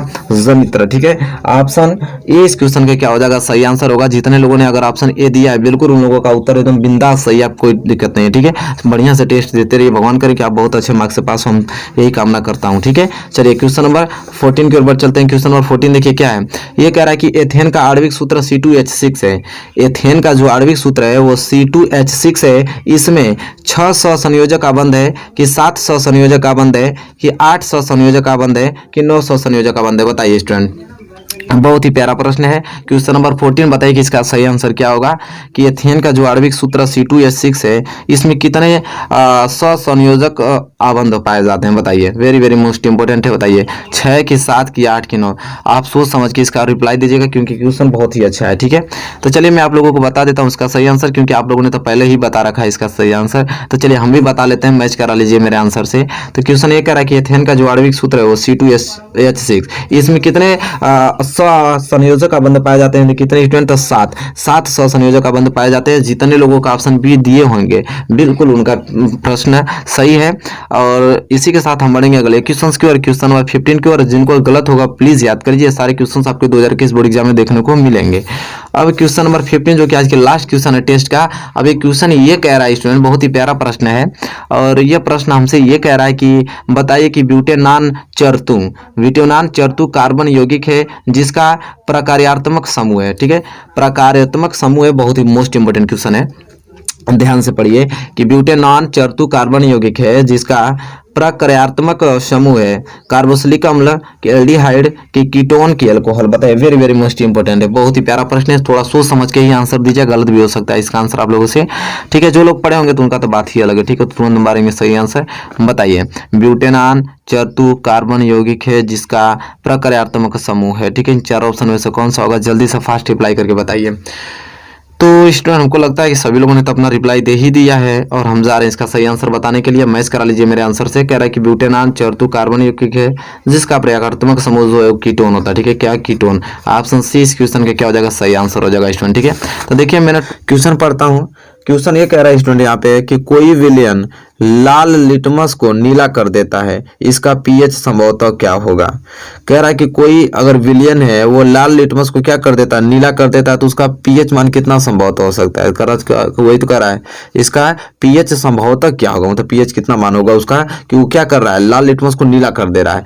तो 1, 4, 5 की 10। बताइए इन चारों ऑप्शन में से कौन सा ऑप्शन सही होगा? जल्दी से कमेंट करके बताइए, मैं आपका वेट कर रहा हूँ। एक भी क्वेश्चंस गलत नहीं होने चाहिए, सभी क्वेश्चंस आपको सही करना है स्टूडेंट। जल्दी से कमेंट कीजिए और बताइए कि कोई विलयन लाल लिटमस को नीला कर देता है, इसका पीएच संभवतः क्या होगा? जल्दी से रिप्लाई कीजिए, इसका आंसर बताइए सही। और आई होप, हमको लगता है कि सभी लोगों ने इसका आंसर भी आप लोगों को सही बता दिए हैं और मैं जा रहा हूँ इसका सही आंसर बताने के लिए। मेरे आंसर से मैच करा लीजिए, साथ ही साथ आपको स्कोर साथ ही लिखना चलना है कि आपका कितना सही हो रहा है कितना गलत, लास्ट में आपको स्कोर भी बताना है। तो चलिए, जो इसका सही आंसर होगा स्टूडेंट कि कोई विलयन लाल लिटमस को नीला कर देता है, इसका पीएच मान संभवतः क्या हो सकता है? वो 10। क्या होगा? 10। ऑप्शन डी इस क्वेश्चन के क्या हो जाएगा? सही आंसर। जितने लोगों ने ऑप्शन डी किया होगा बिल्कुल उनका आंसर सही है। ठीक है, 100% उनका सही आंसर, 1 नंबर उनका क्लियर हो गया, क्योंकि वो विकल्प 1 नंबर के क्वेश्चन पूछे जाते हैं। ठीक है, चलिए क्वेश्चन नंबर पहला, क्वेश्चन नंबर दूसरे की ओर बढ़ चलते हैं। चलिए मेरे प्यारे विद्यार्थियों, देखिए क्वेश्चन नंबर दूसरा आपकी स्क्रीन पे आ गया। कितना महत्वपूर्ण प्रश्न है। अब ये प्रश्न स्टूडेंट क्या बोल रहा है, चलिए इसको जल्दी से ऑप्शन बताइए कौन सा ऑप्शन सही होगा।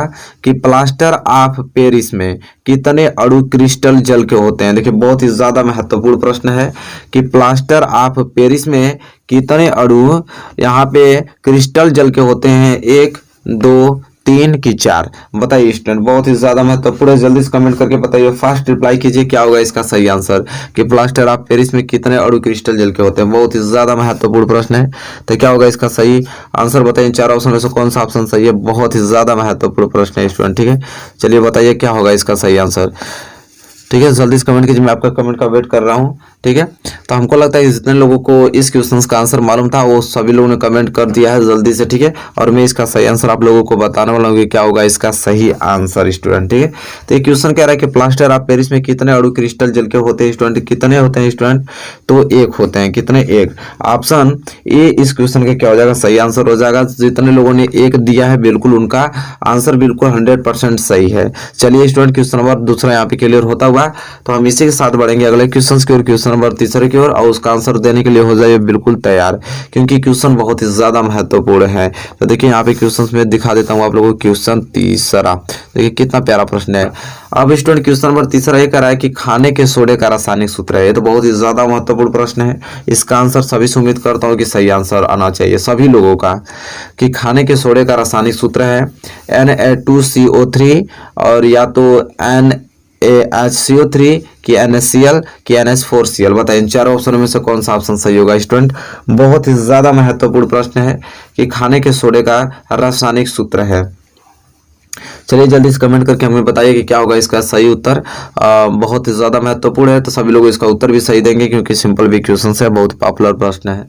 तो चलिए हमको लगता है जितने लोगों ने इसका आंसर मालूम था सभी लोगों ने कमेंट करके बता दिया हमको। चलिए मैं बता देता हूँ कि इसका सही आंसर क्या होगा स्टूडेंट। ठीक है, तो कह रहा है कि खाने के सोडे का रासायनिक सूत्र है तो NaHCO3।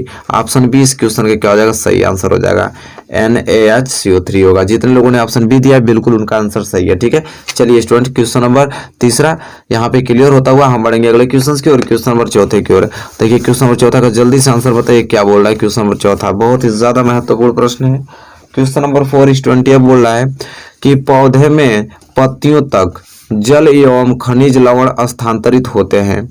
पौधे में पत्तियों तक जल एवं खनिज लवण स्थानांतरित होते हैं फ्लोएम द्वारा कि जाइलम द्वारा कि मज्जा से कि वलकुट से। बताइए, very very most important question है। बताइए इसका सही आंसर क्या होगा स्टूडेंट। ठीक है, चलिए जल्दी से फास्ट रिप्लाई करके हमें बताइए कि पौधे में पत्तियों तक जल एवं खनिज लवण स्थानांतरित होते हैं, किसके माध्यम से होते हैं स्टूडेंट, फ्लोएम द्वारा, जाइलम द्वारा, मज्जा से कि वलकुट से। चलिए स्टूडेंट जल्दी से रिप्लाई दीजिए। हमको लगता है कि जितने लोगों ने इनका आंसर, जितने लोगों को मालूम था उन्होंने सही सही आंसर दे दिए हैं, और जिन लोग को नहीं मालूम है वेट कर रहे हैं मेरे आंसर का, मैं बता रहा हूँ, जरूर याद कर लीजिएगा। चलिए तो इसका सही जो आंसर होगा मैं पढ़ के सुना देता हूँ आप लोगों को कि पौधे में पत्तियों तक जल एवं खनिज लवण स्थानांतरित होते हैं तो जाइलम द्वारा होते हैं। स्टूडेंट ऑप्शन बी, जितने लोगों ने ऑप्शन बी मारा है समझे बिल्कुल का 100% सही आंसर होगा, और वहां से एक नंबर उनका बोर्ड एग्जाम में बन गया। क्वेश्चन नंबर 4 बहुत ही ज्यादा महत्वपूर्ण प्रश्न है, क्लियर होता हुआ, और हम बढ़ेंगे अगले क्वेश्चन की ओर, क्वेश्चन नंबर 5वें की ओर, और क्वेश्चन नंबर 5वें का आंसर देने के लिए हो जाए बिल्कुल आप तैयार। चलिए मेरे प्यारे विद्यार्थी, देखिए क्वेश्चन नंबर 5 आपकी स्क्रीन पे शो हो रहा है। अब क्वेश्चन नंबर 5 ये कह रहा है यहाँ पे कि निम्नलिखित में से कौन सा त्वचा का कार्य नहीं है। देखिए वेरी मोस्ट इंपोर्टेंट क्वेश्चन है, कह रहा है कि बताइए इन चारों ऑप्शन में से कौन सा त्वचा का कार्य नहीं है, संवेदना, सुरक्षा, लैंगिक लक्षण के उत्सर्जन। बताइए इन चारों ऑप्शन में से कौन सा ऑप्शन सही होगा क्वेश्चन नंबर 5 के लिए। बहुत ही ज्यादा महत्वपूर्ण प्रश्न है, कह रहा है यहाँ पे कि निम्नलिखित में से कौन सा त्वचा कार्य नहीं है। ठीक है, त्वचा का कार्य नहीं है, जल्दी से रिप्लाई कीजिए, जल्दी से इसका आंसर बताइए कि चारों ऑप्शन में से कौन सा ऑप्शन सही होगा क्वेश्चन नंबर 5 के लिए। तो हमको लगता है कि जितने लोगों को इनका आंसर मालूम था सभी लोगों ने आंसर दे दिया। स्टूडेंट मैं जा रहा हूँ इसका सही आंसर बताने के लिए, मेरे आंसर से आप लोग मैच करा लीजिए। कह रहा है कि निम्नलिखित में से, क्या बोला स्टूडेंट, निम्नलिखित में से कौन सा त्वचा कार्य नहीं है, कौन सा त्वचा का कार्य नहीं है स्टूडेंट, तो कौन, तो लैंगिक लक्षण। लैंगिक लक्षण जो है वो त्वचा का कार्य नहीं है। ठीक है स्टूडेंट, ऑप्शन सी जितने लोगों ने किया है बिल्कुल उनका समझ लीजिए कि बिल्कुल 100% उनका सही आंसर है स्टूडेंट। ठीक है, और बहुत ही अच्छे तरीके से वो तैयारी कर रहे हैं। चलिए क्वेश्चन नंबर 5 क्लियर होता हुआ क्वेश्चन नंबर 6 की ओर चलते हैं। क्वेश्चन नंबर 6 बहुत ही ज्यादा महत्वपूर्ण प्रश्न है, तो उसका उत्तर देने के लिए हो जाए बिल्कुल तैयार। और देखिए मैं दिखा देता हूँ आप लोगों को कितना महत्वपूर्ण प्रश्न है, जैसा कि देख पा रहे हैं आप लोग। ये क्वेश्चन बोल रहा है कि पादप में जाइलम उत्तरदायी है। अब देखिए कितना महत्वपूर्ण प्रश्न है कि पादप में जाइलम उत्तरदायी है। चलिए बताइए आप स्टूडेंट कि पादप में जाइलम उत्तरदायी है जल का वहन, कि भोजन का वहन, कि अमीनो अम्ल का वहन, कि ऑक्सीजन का वहन। तो बहुत ही प्यारा प्रश्न है क्वेश्चन नंबर 6, और इसका सही आंसर आप लोग बताइए क्या होगा कि पादप में जाइलम उत्तरदायी है जल का वहन, भोजन का वहन, अमीनो अम्ल का वहन, कि ऑक्सीजन का वहन। जल्दी से रिप्लाई बताइए फटाफट, क्वेश्चन नंबर 6 के लिए कौन सा ऑप्शन कंफर्टेबल हो रहा है। ठीक है, तो हमको लगता है स्टूडेंट के जो लोग जानते होंगे क्वेश्चन नंबर 6 का आंसर, सभी लोगों ने कमेंट के माध्यम से हमको बता दिया है कि क्वेश्चन नंबर 6 का कौन सा उनका आंसर सही है। चलिए मैं बता देता हूँ कि इसका आंसर कौन सा सही होगा, मेरे आंसर से मैच करा लीजिए स्टूडेंट। कह रहा है कि पादप में जाइलम उत्तरदायी है तो जल का वाहन के लिए। ठीक है, जल का वाहन, ऑप्शन ए इस क्वेश्चन का क्या हो जाएगा सही आंसर। जितने लोगों ने क्वेश्चन नंबर 6 का ऑप्शन ए सही आंसर दिया होगा बिल्कुल एक नंबर उनका बोर्ड एग्जाम में बन गया। ठीक है स्टूडेंट, बहुत ही ज्यादा महत्वपूर्ण है, स्कोर लिखते रहिएगा, लास्ट में आपको बताना है कितना में आपने कितना स्कोर किया। ठीक है, चलिए question number 6 clear student. Question number 7 की ओर बढ़ चलते हैं, बहुत ही ज्यादा महत्वपूर्ण प्रश्न है, तो उसका उत्तर देने के लिए हो जाइए बिल्कुल आप लोग तैयार। देखिए कितना प्यारा प्रश्न है क्वेश्चन नंबर 7वां। कह रहा है कि परिवार नियोजन की अस्थायी विधि है, परिवार नियोजन की अस्थायी विधि है गर्भ निरोधक गोलियां, कि वैसेक्टोमी, कि गर्भ समापन जिसे गर्भपात भी कहा जाता है, कि डी इनमें से कोई नहीं। बताइए स्टूडेंट, बहुत ही ज्यादा महत्वपूर्ण प्रश्न है, जल्दी से कमेंट के माध्यम से बताइए कि क्वेश्चन नंबर 7 के लिए कौन सा ऑप्शन सही होगा। ठीक है, गर्भ निरोधक गोलियां, कि वैसेक्टोमी, ठीक है, कि गर्भ समापन जिसे गर्भपात कहा जाता है, कि इनमें से कोई नहीं। परिवार नियोजन की अस्थायी विधि है, जल्दी से कमेंट करके बताइए क्या होगा इसका सही आंसर। आई होप हमको लगता है कि आप लोगों ने सही आंसर बता दिया होगा कि इसका सही आंसर क्या होगा क्वेश्चन नंबर 7 का। चलिए हम भी बता देता हूं कि आप लोगों को आपका क्वेश्चन नंबर 7 का कौन सा ऑप्शन सही है कि आप ताकि मैच करा लीजिए अपने आंसर से। तो परिवार नियोजन की जो स्थायी विधि होती है वैसे टॉमी होती है स्टूडेंट, सभी लोग जानते हैं। मेरे प्यारे विद्यार्थियों, अगर आपने ऑप्शन बी दिया है तो बिल्कुल आपका 1 नंबर बोर्ड एग्जाम में बन गया, ठीक है। वैसे टॉमी होता है परिवार नियोजन की स्थायी विधि, बिल्कुल क्लियर होता हुआ क्वेश्चन नंबर 7। इसी के साथ हम बढ़ेंगे अगले क्वेश्चन की ओर, क्वेश्चन नंबर 8 की ओर, और वो बहुत ही ज्यादा महत्वपूर्ण प्रश्न है, तो उसको आप देखिए कौन सा ऑप्शन सही होगा क्वेश्चन नंबर 8 के लिए। और क्वेश्चन नंबर 8 स्टूडेंट क्या बोल रहा है यहाँ पे कि किसका दृष्टि क्षेत्र सबसे अधिक होता है, बताइए। बहुत ही ज्यादा प्यारा प्रश्न स्टूडेंट है कि किसका दृष्टि क्षेत्र सबसे अधिक होता है, समतल दर्पण का कि उत्तल दर्पण का कि अवतल दर्पण का कि उत्तल लेंस का। बहुत ही ज्यादा महत्वपूर्ण प्रश्न है, जल्दी से रिप्लाई करके बताइए हमें कि इन चारों ऑप्शन में से कौन सा ऑप्शन सही होगा कि किसी दृष्टि क्षेत्र सबसे अधिक होता है, किसका दृष्टि क्षेत्र सबसे अधिक होता है, बताइए। समतल दर्पण का, उत्तल दर्पण का, अवतल दर्पण का, उत्तल लेंस का। वेरी वेरी मोस्ट इंपोर्टेंट है, जल्दी से बताइए क्या होगा इसका सही आंसर। हमको तो लगता है कि जितने लोगों को ये क्वेश्चन आ रहा था सभी लोगों ने कमेंट के माध्यम से हमको इसका सही आंसर बता दिए हैं, और मैं जा रहा हूँ इसका सही आंसर बताने के लिए क्वेश्चन नंबर 8 का कि क्या होगा सही आंसर। तो कह रहा है कि किसका दृष्टि क्षेत्र सबसे अधिक होता है स्टूडेंट, तो उत्तल दर्पण का, ठीक है। किसका, उत्तल दर्पण का। किसका दृष्टि क्षेत्र सबसे अधिक होता है, तो उत्तल दर्पण का। ऑप्शन बी इस क्वेश्चन का क्या हो जाएगा सही आंसर। तो जितने लोगों ने ऑप्शन बी दिया है समझ लीजिए बिल्कुल उनका 100% आंसर सही है, और बोर्ड एग्जाम में अच्छी तरीके से तैयारी कर रहे हैं, अच्छा मार्क्स भी लाएंगे वो, ठीक है। चलिए क्वेश्चन नंबर 9 की ओर बढ़ चलते हैं। क्वेश्चन नंबर 9 देखिए कितना प्यारा प्रश्न है। अब ये प्रश्न स्टूडेंट क्वेश्चन नंबर 9 ये कह रहा है कि समतल दर्पण की फोकस दूरी होती है। चलिए स्टूडेंट आप ही बताइए कि समतल दर्पण की फोकस दूरी होती है 0, अनंत, 25 सेंटीमीटर की -25 सेंटीमीटर। बहुत ही ज्यादा महत्वपूर्ण प्रश्न है। अब ये बात हो रही है समतल दर्पण की, ध्यान से आंसर दीजिएगा सोच समझ के कि समतल दर्पण की फोकस दूरी होती है कहाँ पे, 0 पे कि अनंत पे कि 25 सेंटीमीटर की -25 सेंटीमीटर। बहुत ही ज्यादा महत्वपूर्ण प्रश्न है, जल्दी से रिप्लाई करके बताइए क्या होगा इसका सही आंसर, ठीक है।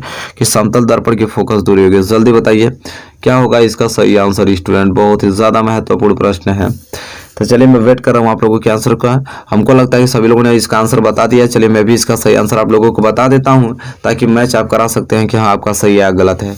तो समतल दर्पण की जो फोकस दूरी होती है वो अनंत होती है। कितनी होती है, अनंत, सबको मालूम है। इस क्वेश्चन का आंसर ऑप्शन बी इस क्वेश्चन का क्या हो जाएगा सही आंसर। जितने लोगों ने ऑप्शन बी दिया है क्वेश्चन नंबर 9 का आंसर बिल्कुल उनका सही है, 1 नंबर बोर्ड एग्जाम में बन गया उनका। चलिए क्वेश्चन नंबर 10 के बारे चलते हैं जो कि बहुत ही ज्यादा महत्वपूर्ण प्रश्न है, उसका उत्तर देने के लिए हो जाइए बिल्कुल तैयार। चलिए मेरे प्यारे विद्यार्थियों देखिए क्वेश्चन नंबर 10। क्वेश्चन नंबर 10वां कह रहा है कि प्रतिरोधों के समांतर संयोजन में समान होता है। देखिए बहुत ही ज्यादा महत्वपूर्ण प्रश्न है कि प्रतिरोधों के समांतर संयोजन में समान होता है। क्या समान होता है, धारा कि विभवांतर कि आवेश कि इनमें से कोई नहीं। प्रतिरोधों के समांतर संयोजन में समान होता है कौन, धारा, विभवांतर, आवेश कि इनमें से कोई नहीं। बहुत ही ज्यादा महत्वपूर्ण प्रश्न है, जल्दी से फटाफट रिप्लाई करके बताइए कि इन चारों ऑप्शनों में से कौन सा ऑप्शन सही होगा क्वेश्चन नंबर 10 के लिए। बहुत ही ज्यादा महत्वपूर्ण प्रश्न है, तो जल्दी से फास्ट रिप्लाई करके बताइए इन चारों ऑप्शनों में से कौन सा ऑप्शन सही होगा। आई होप सभी लोगों ने आंसर भी बता दिया कि इसका सही आंसर क्या होगा। चलिए मैं भी इसका सही आंसर बता देता हूँ कि प्रतिरोधों के समांतर संयोजन में स्थान जो होता है स्टूडेंट किसका, विभवांतर, ठीक है। कौन सा, विभवांतर का।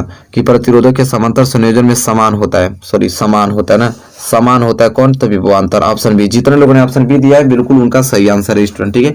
तो यहाँ पे जैसा देख पा रहे हैं स्टूडेंट, मैंने 10 मोस्ट इंपोर्टेंट क्वेश्चन बहुविकल्पीय का मैंने बताया, आप काउंट कर लीजिए कि 10 में से कितना सही है। अब बारी आती है अति लघुत्तरीय महत्वपूर्ण प्रश्न का, ठीक है। अब हम लोग अति लघुत्तरीय महत्वपूर्ण का टेस्ट लेंगे। अब उसका आंसर आप लोगों को लिख के बताना है कमेंट में, तो हो जाइए बिल्कुल तैयार। अपना दिमाग कंस्टेंट रख लीजिए इसको हल करने के लिए, इसको लिखने के लिए। बहुत जो कि 2 नंबर के पूछे जाते हैं, बहुत ही ज्यादा महत्वपूर्ण है। चलिए उसको देख लेते हैं।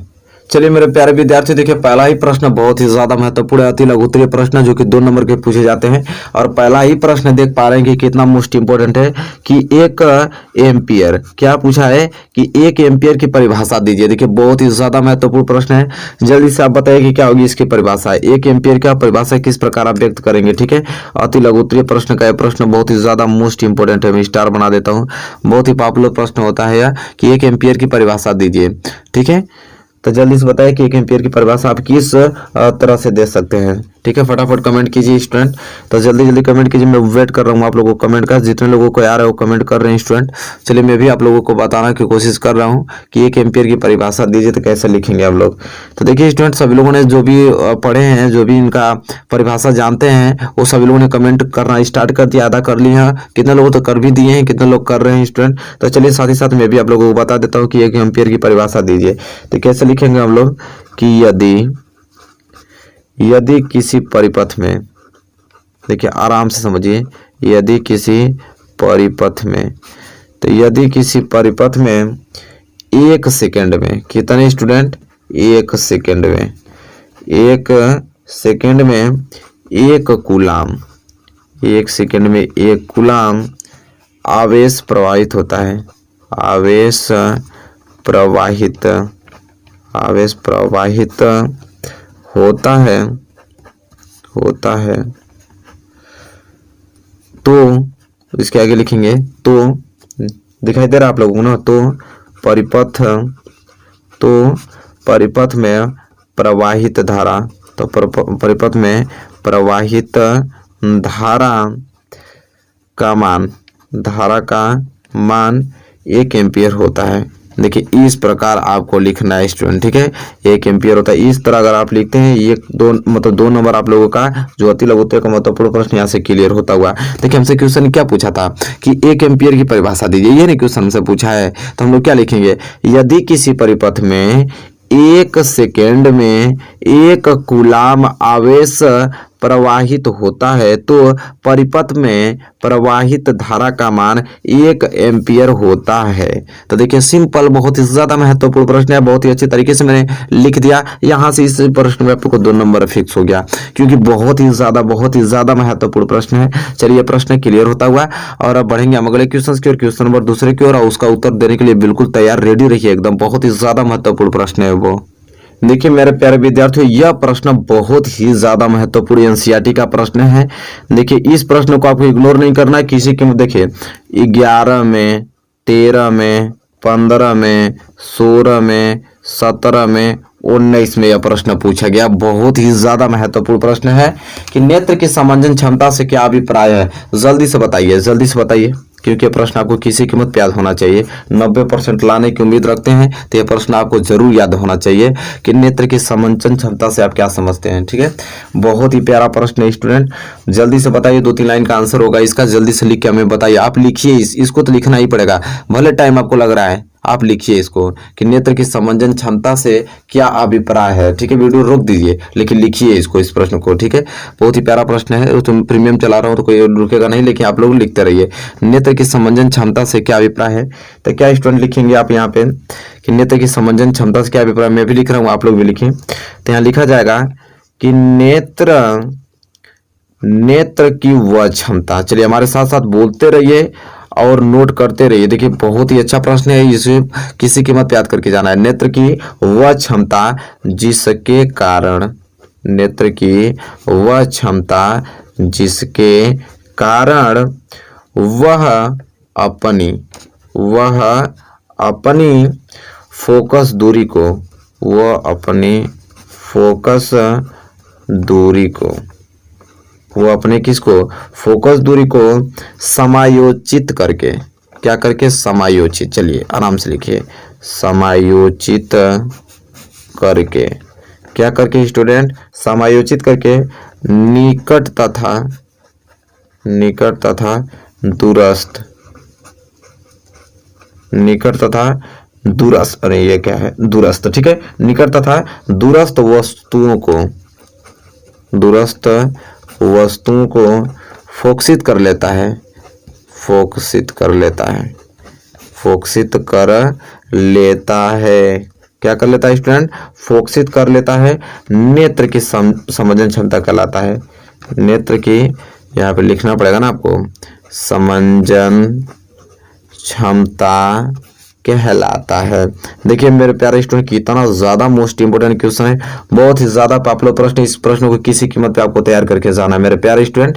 देखिए क्या हमसे प्रश्न यही तो पूछा था कि नेत्र की समंजन क्षमता से क्या अभिप्राय है। मैंने बहुत अच्छे तरीके से लिखा कि नेत्र की वह क्षमता जिसके कारण वह अपनी फोकस दूरी को क्या कर लेता है, समायोजित करके निकट तथा दूरस्थ वस्तुओं को फोकसित कर लेता है, नेत्र की समंजन क्षमता कहलाता है।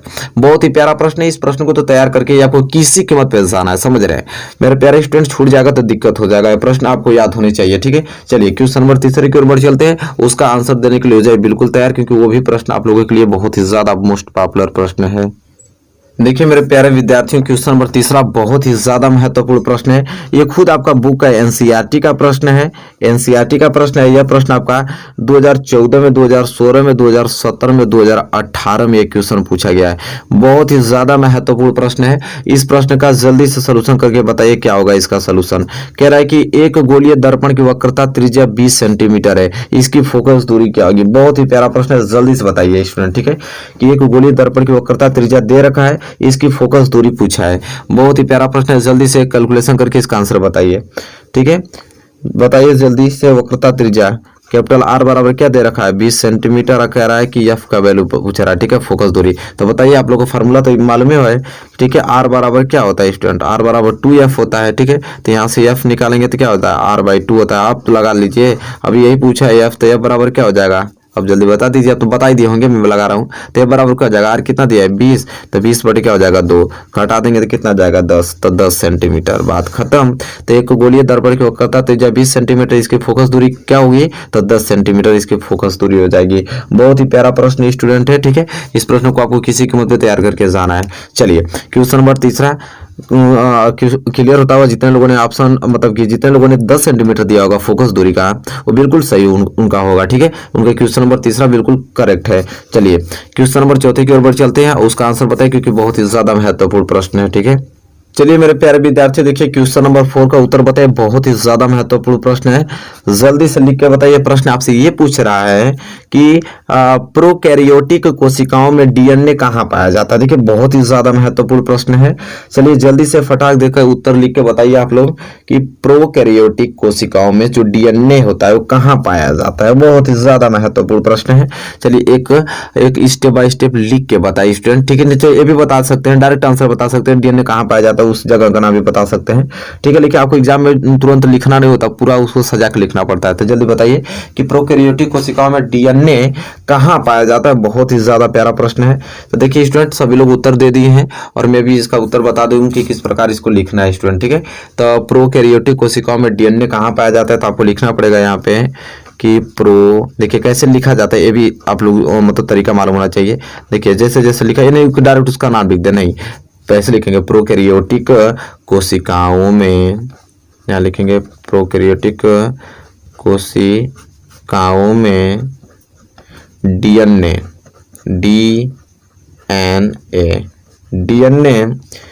एक गुणसूत्र के रूप में, एक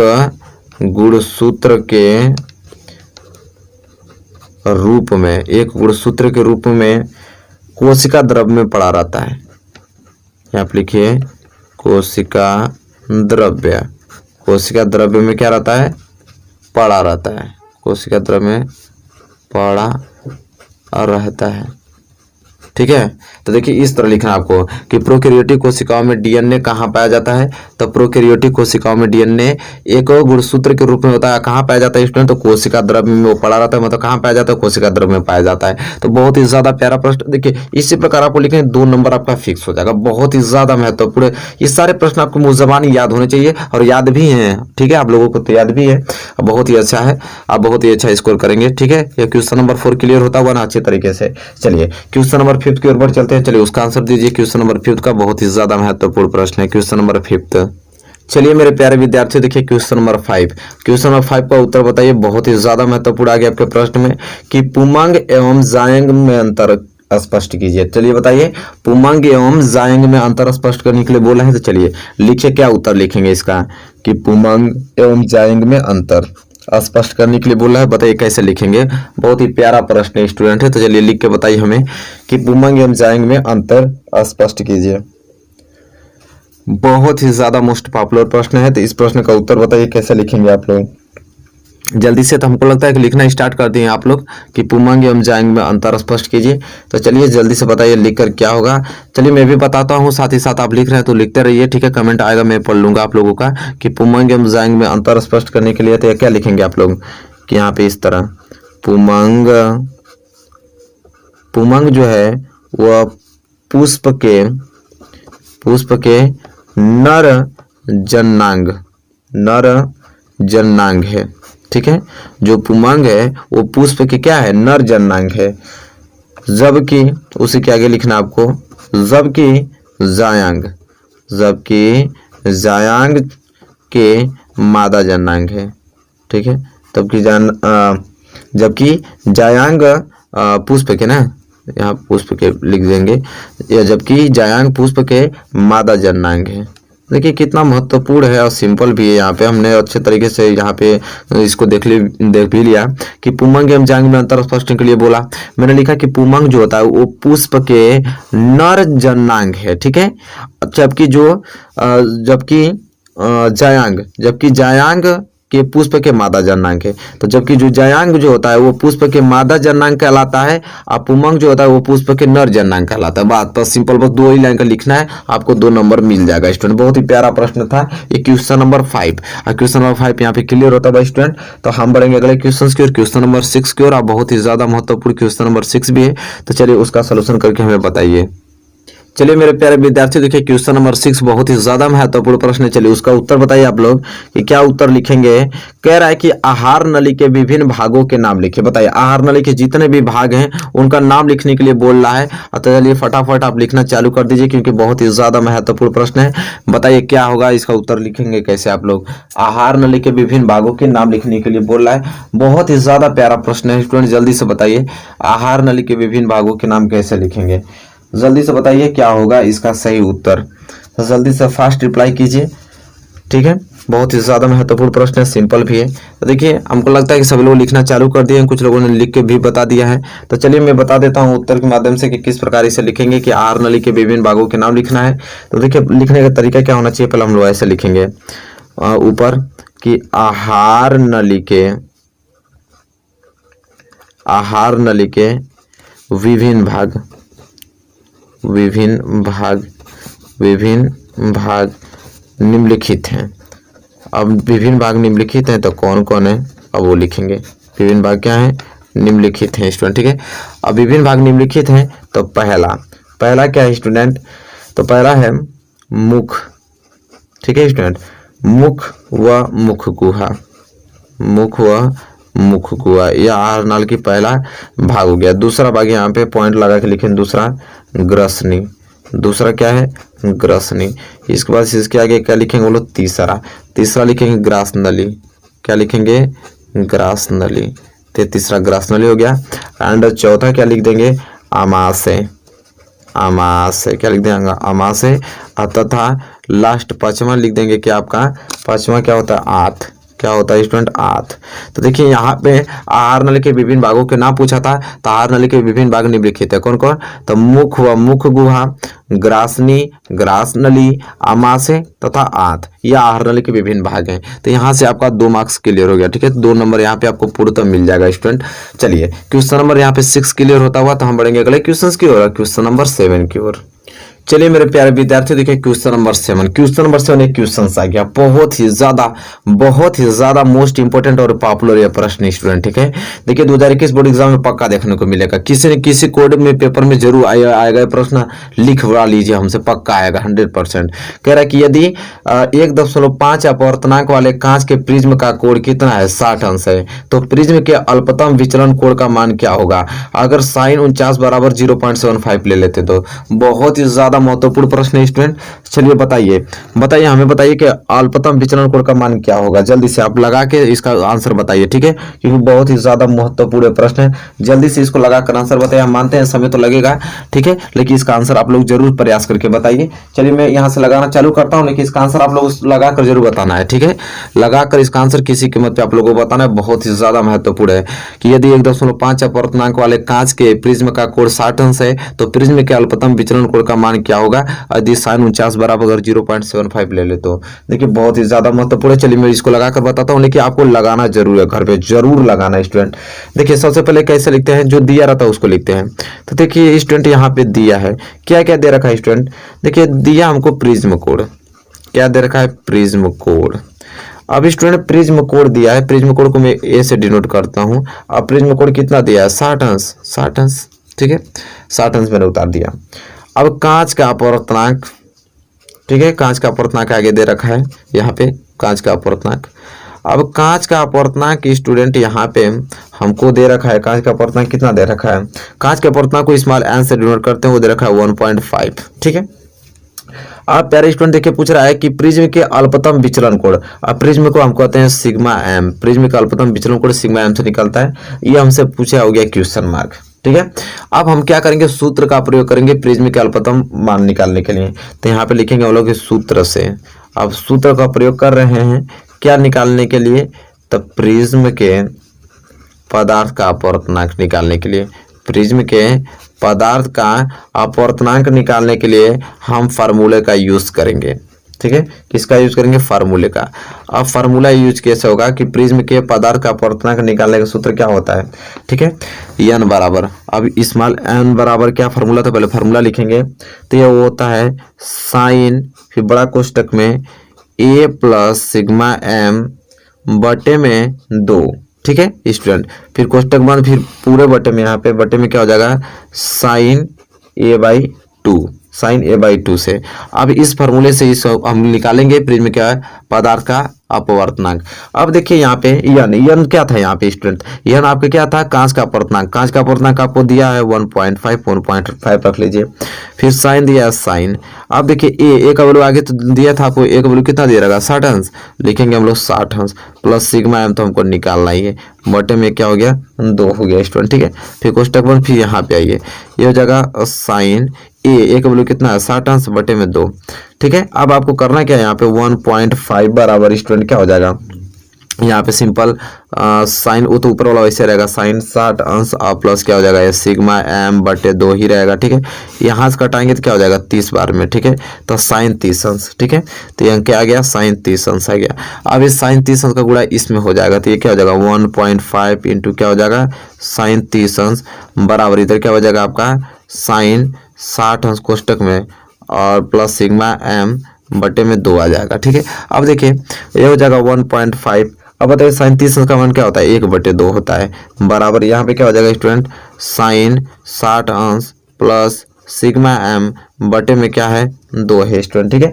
अब आप देखिए यहाँ पे, अब करना क्या, हमको यहाँ से भाग दे दिए, यहाँ से कटा देंगे तो कितना बढ़ जाएगा, तो 0.2 2 5 10 0.75, ठीक है, बराबर यहाँ पे क्या आ जाएगा आपका साइन 60 अंश प्लस सिग्मा एम बटे में क्या आ जाएगा, 2 आ जाएगा। अभी मैंने यहाँ पे एक चीज लिखा था, ध्यान समझिए, यहाँ पे लिखा था कि साइन कितना आ जाएगा 49 अंश बराबर 0.75, मतलब 0.75 को हम साइन 49 अंश लिख सकते हैं स्टूडेंट, ठीक है।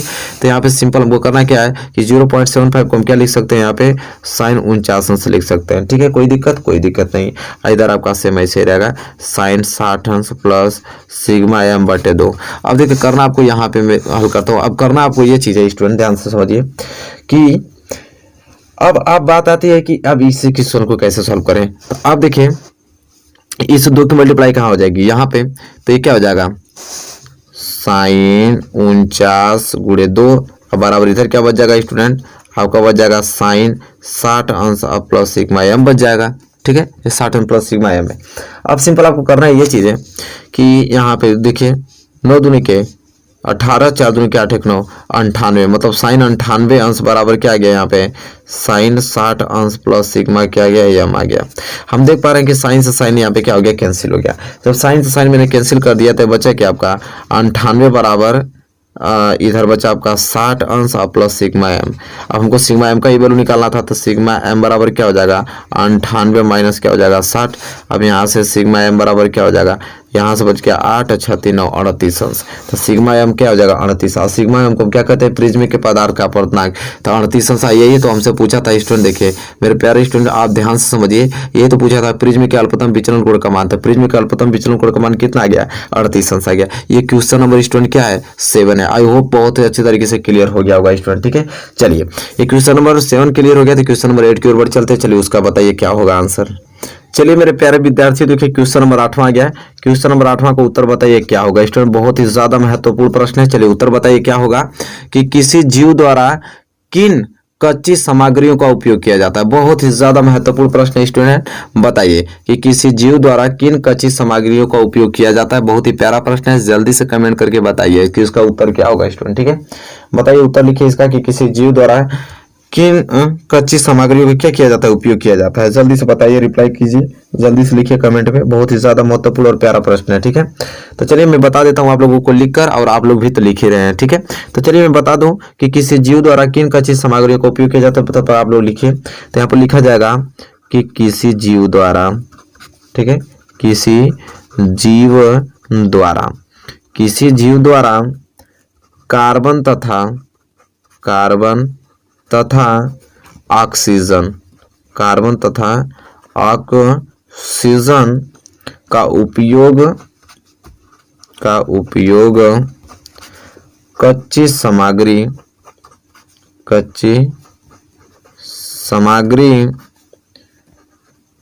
के रूप में, कच्ची सामग्री के रूप में किया जाता है। तो देखिए बहुत ही ज्यादा महत्वपूर्ण प्रश्न है स्टूडेंट।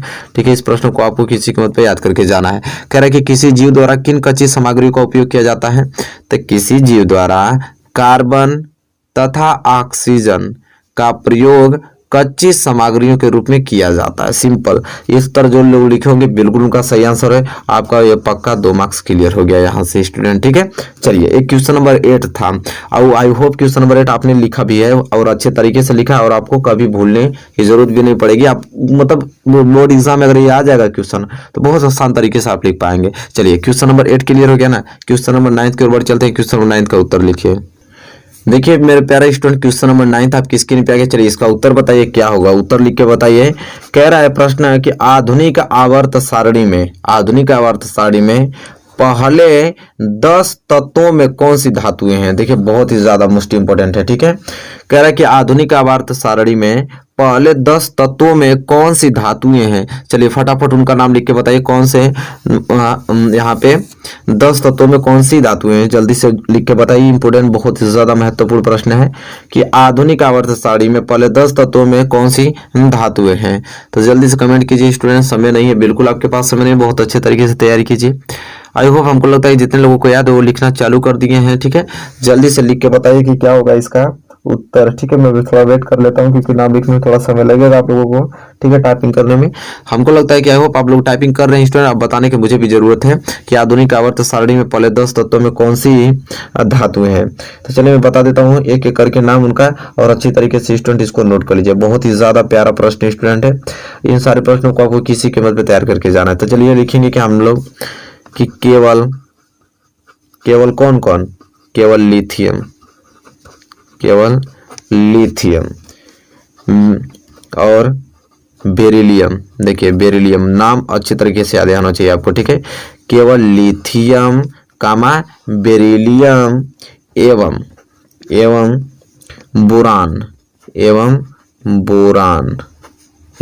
बोरान धातुएं हैं। तो ये तीनों आपको नाम याद होना चाहिए कि आधुनिक आवर्त सारणी में पहले 10 तत्वों में कौन सी धातुएं हैं। तो क्या कौन कौन धातुएं हैं, लिथियम, बेरिलियम और एवं बोरान धातुएं हैं। तो यह प्रश्न आपको किसी कीमत पे याद होना चाहिए। 2 मार्क्स यहाँ से आपको मिल जाएगा स्टूडेंट। ठीक है, ये क्वेश्चन नंबर 9 है। आई होप क्वेश्चन नंबर 9 आपको अच्छे तरीके से क्लियर हो गया होगा स्टूडेंट। हम बढ़ेंगे अगले क्वेश्चन की ओर, और क्वेश्चन नंबर 10वें की ओर। ठीक है, और देखिए क्वेश्चन नंबर 10वां, आप बताइए इसका सही आंसर क्या होगा। मैं अभी प्रश्न लिख देता हूँ। चलिए मेरे प्यारे स्टूडेंट, देखिए क्वेश्चन नंबर 10 आपके होम स्क्रीन पे आ गया, क्योंकि बहुत ही ज्यादा महत्वपूर्ण प्रश्न है। इसका उत्तर बताइए, ठीक है। तो देखिए क्वेश्चन नंबर 10 में लिख दिया हूँ अच्छे तरीके से। इसका उत्तर सिर्फ आप लोगों को बताना है कि साबुन के निर्माण में प्रयुक्त प्रमुख दो पदार्थों के नाम लिखिए। कह रहा है कि साबुन का जब निर्माण होता है तो उसमें जो प्रयोग करने वाली दो प्रमुख पदार्थ का नाम बस लिखिए, ठीक है, कि कौन सा पदार्थ उसमें यूज किए जाते हैं जब साबुन बनता है, तो जब साबुन का निर्माण होता है। तो जल्दी से लिख के बताइए, बहुत ही ज्यादा महत्वपूर्ण प्रश्न है स्टूडेंट 2021 बोर्ड एग्जाम के दृष्टिकोण से। तो जल्दी से आप इसका आंसर लिख के हमें बताइए, जल्दी जल्दी टाइपिंग कीजिए, ठीक है। लास्ट क्वेश्चन आप लोगों का है, तो इस क्वेश्चन का आंसर मैं उम्मीद रखूंगा कि सभी लोग, जितने भी स्टूडेंट हैं सभी लोग इसका आंसर लिखें, ठीक है। बताइए, साबुन के निर्माण में प्रयुक्त प्रमुख दो पदार्थों के सिर्फ नाम लिख रहे हैं, कितने? दो पदार्थों के नाम। तो देखिए स्टूडेंट, आप लोग लिख भी दिए होंगे, चलिए मैं भी लिख देता हूं यहाँ पे। तो लिखेंगे कैसे हम लोग? साबुन के निर्माण में क्या लिखेंगे हम लोग? साबुन के निर्माण में प्रयुक्त दो प्रमुख पदार्थ। अब साबुन के निर्माण में प्रयुक्त दो प्रमुख पदार्थ कौन कौन है? तो तेल या वसा, वह कास्टिक सोडा, कास्टिक लिखा हुआ है, ठीक है, कास्टिक सोडा है, ठीक है, कास्टिक सोडा है। तो देखिए यहाँ पे हमसे दो पदार्थ पूछा है, हमने लिख दिया है साबुन के निर्माण में प्रयुक्त दो प्रमुख पदार्थ कौन कौन है? तेल या वसा या तो कास्टिक सोडा। तो देखिए very very most important question, जो इस प्रकार लिखोगे, इनका नाम लिखोगे, उनका 2 नंबर यहाँ पे क्लियर हो गया, ठीक है।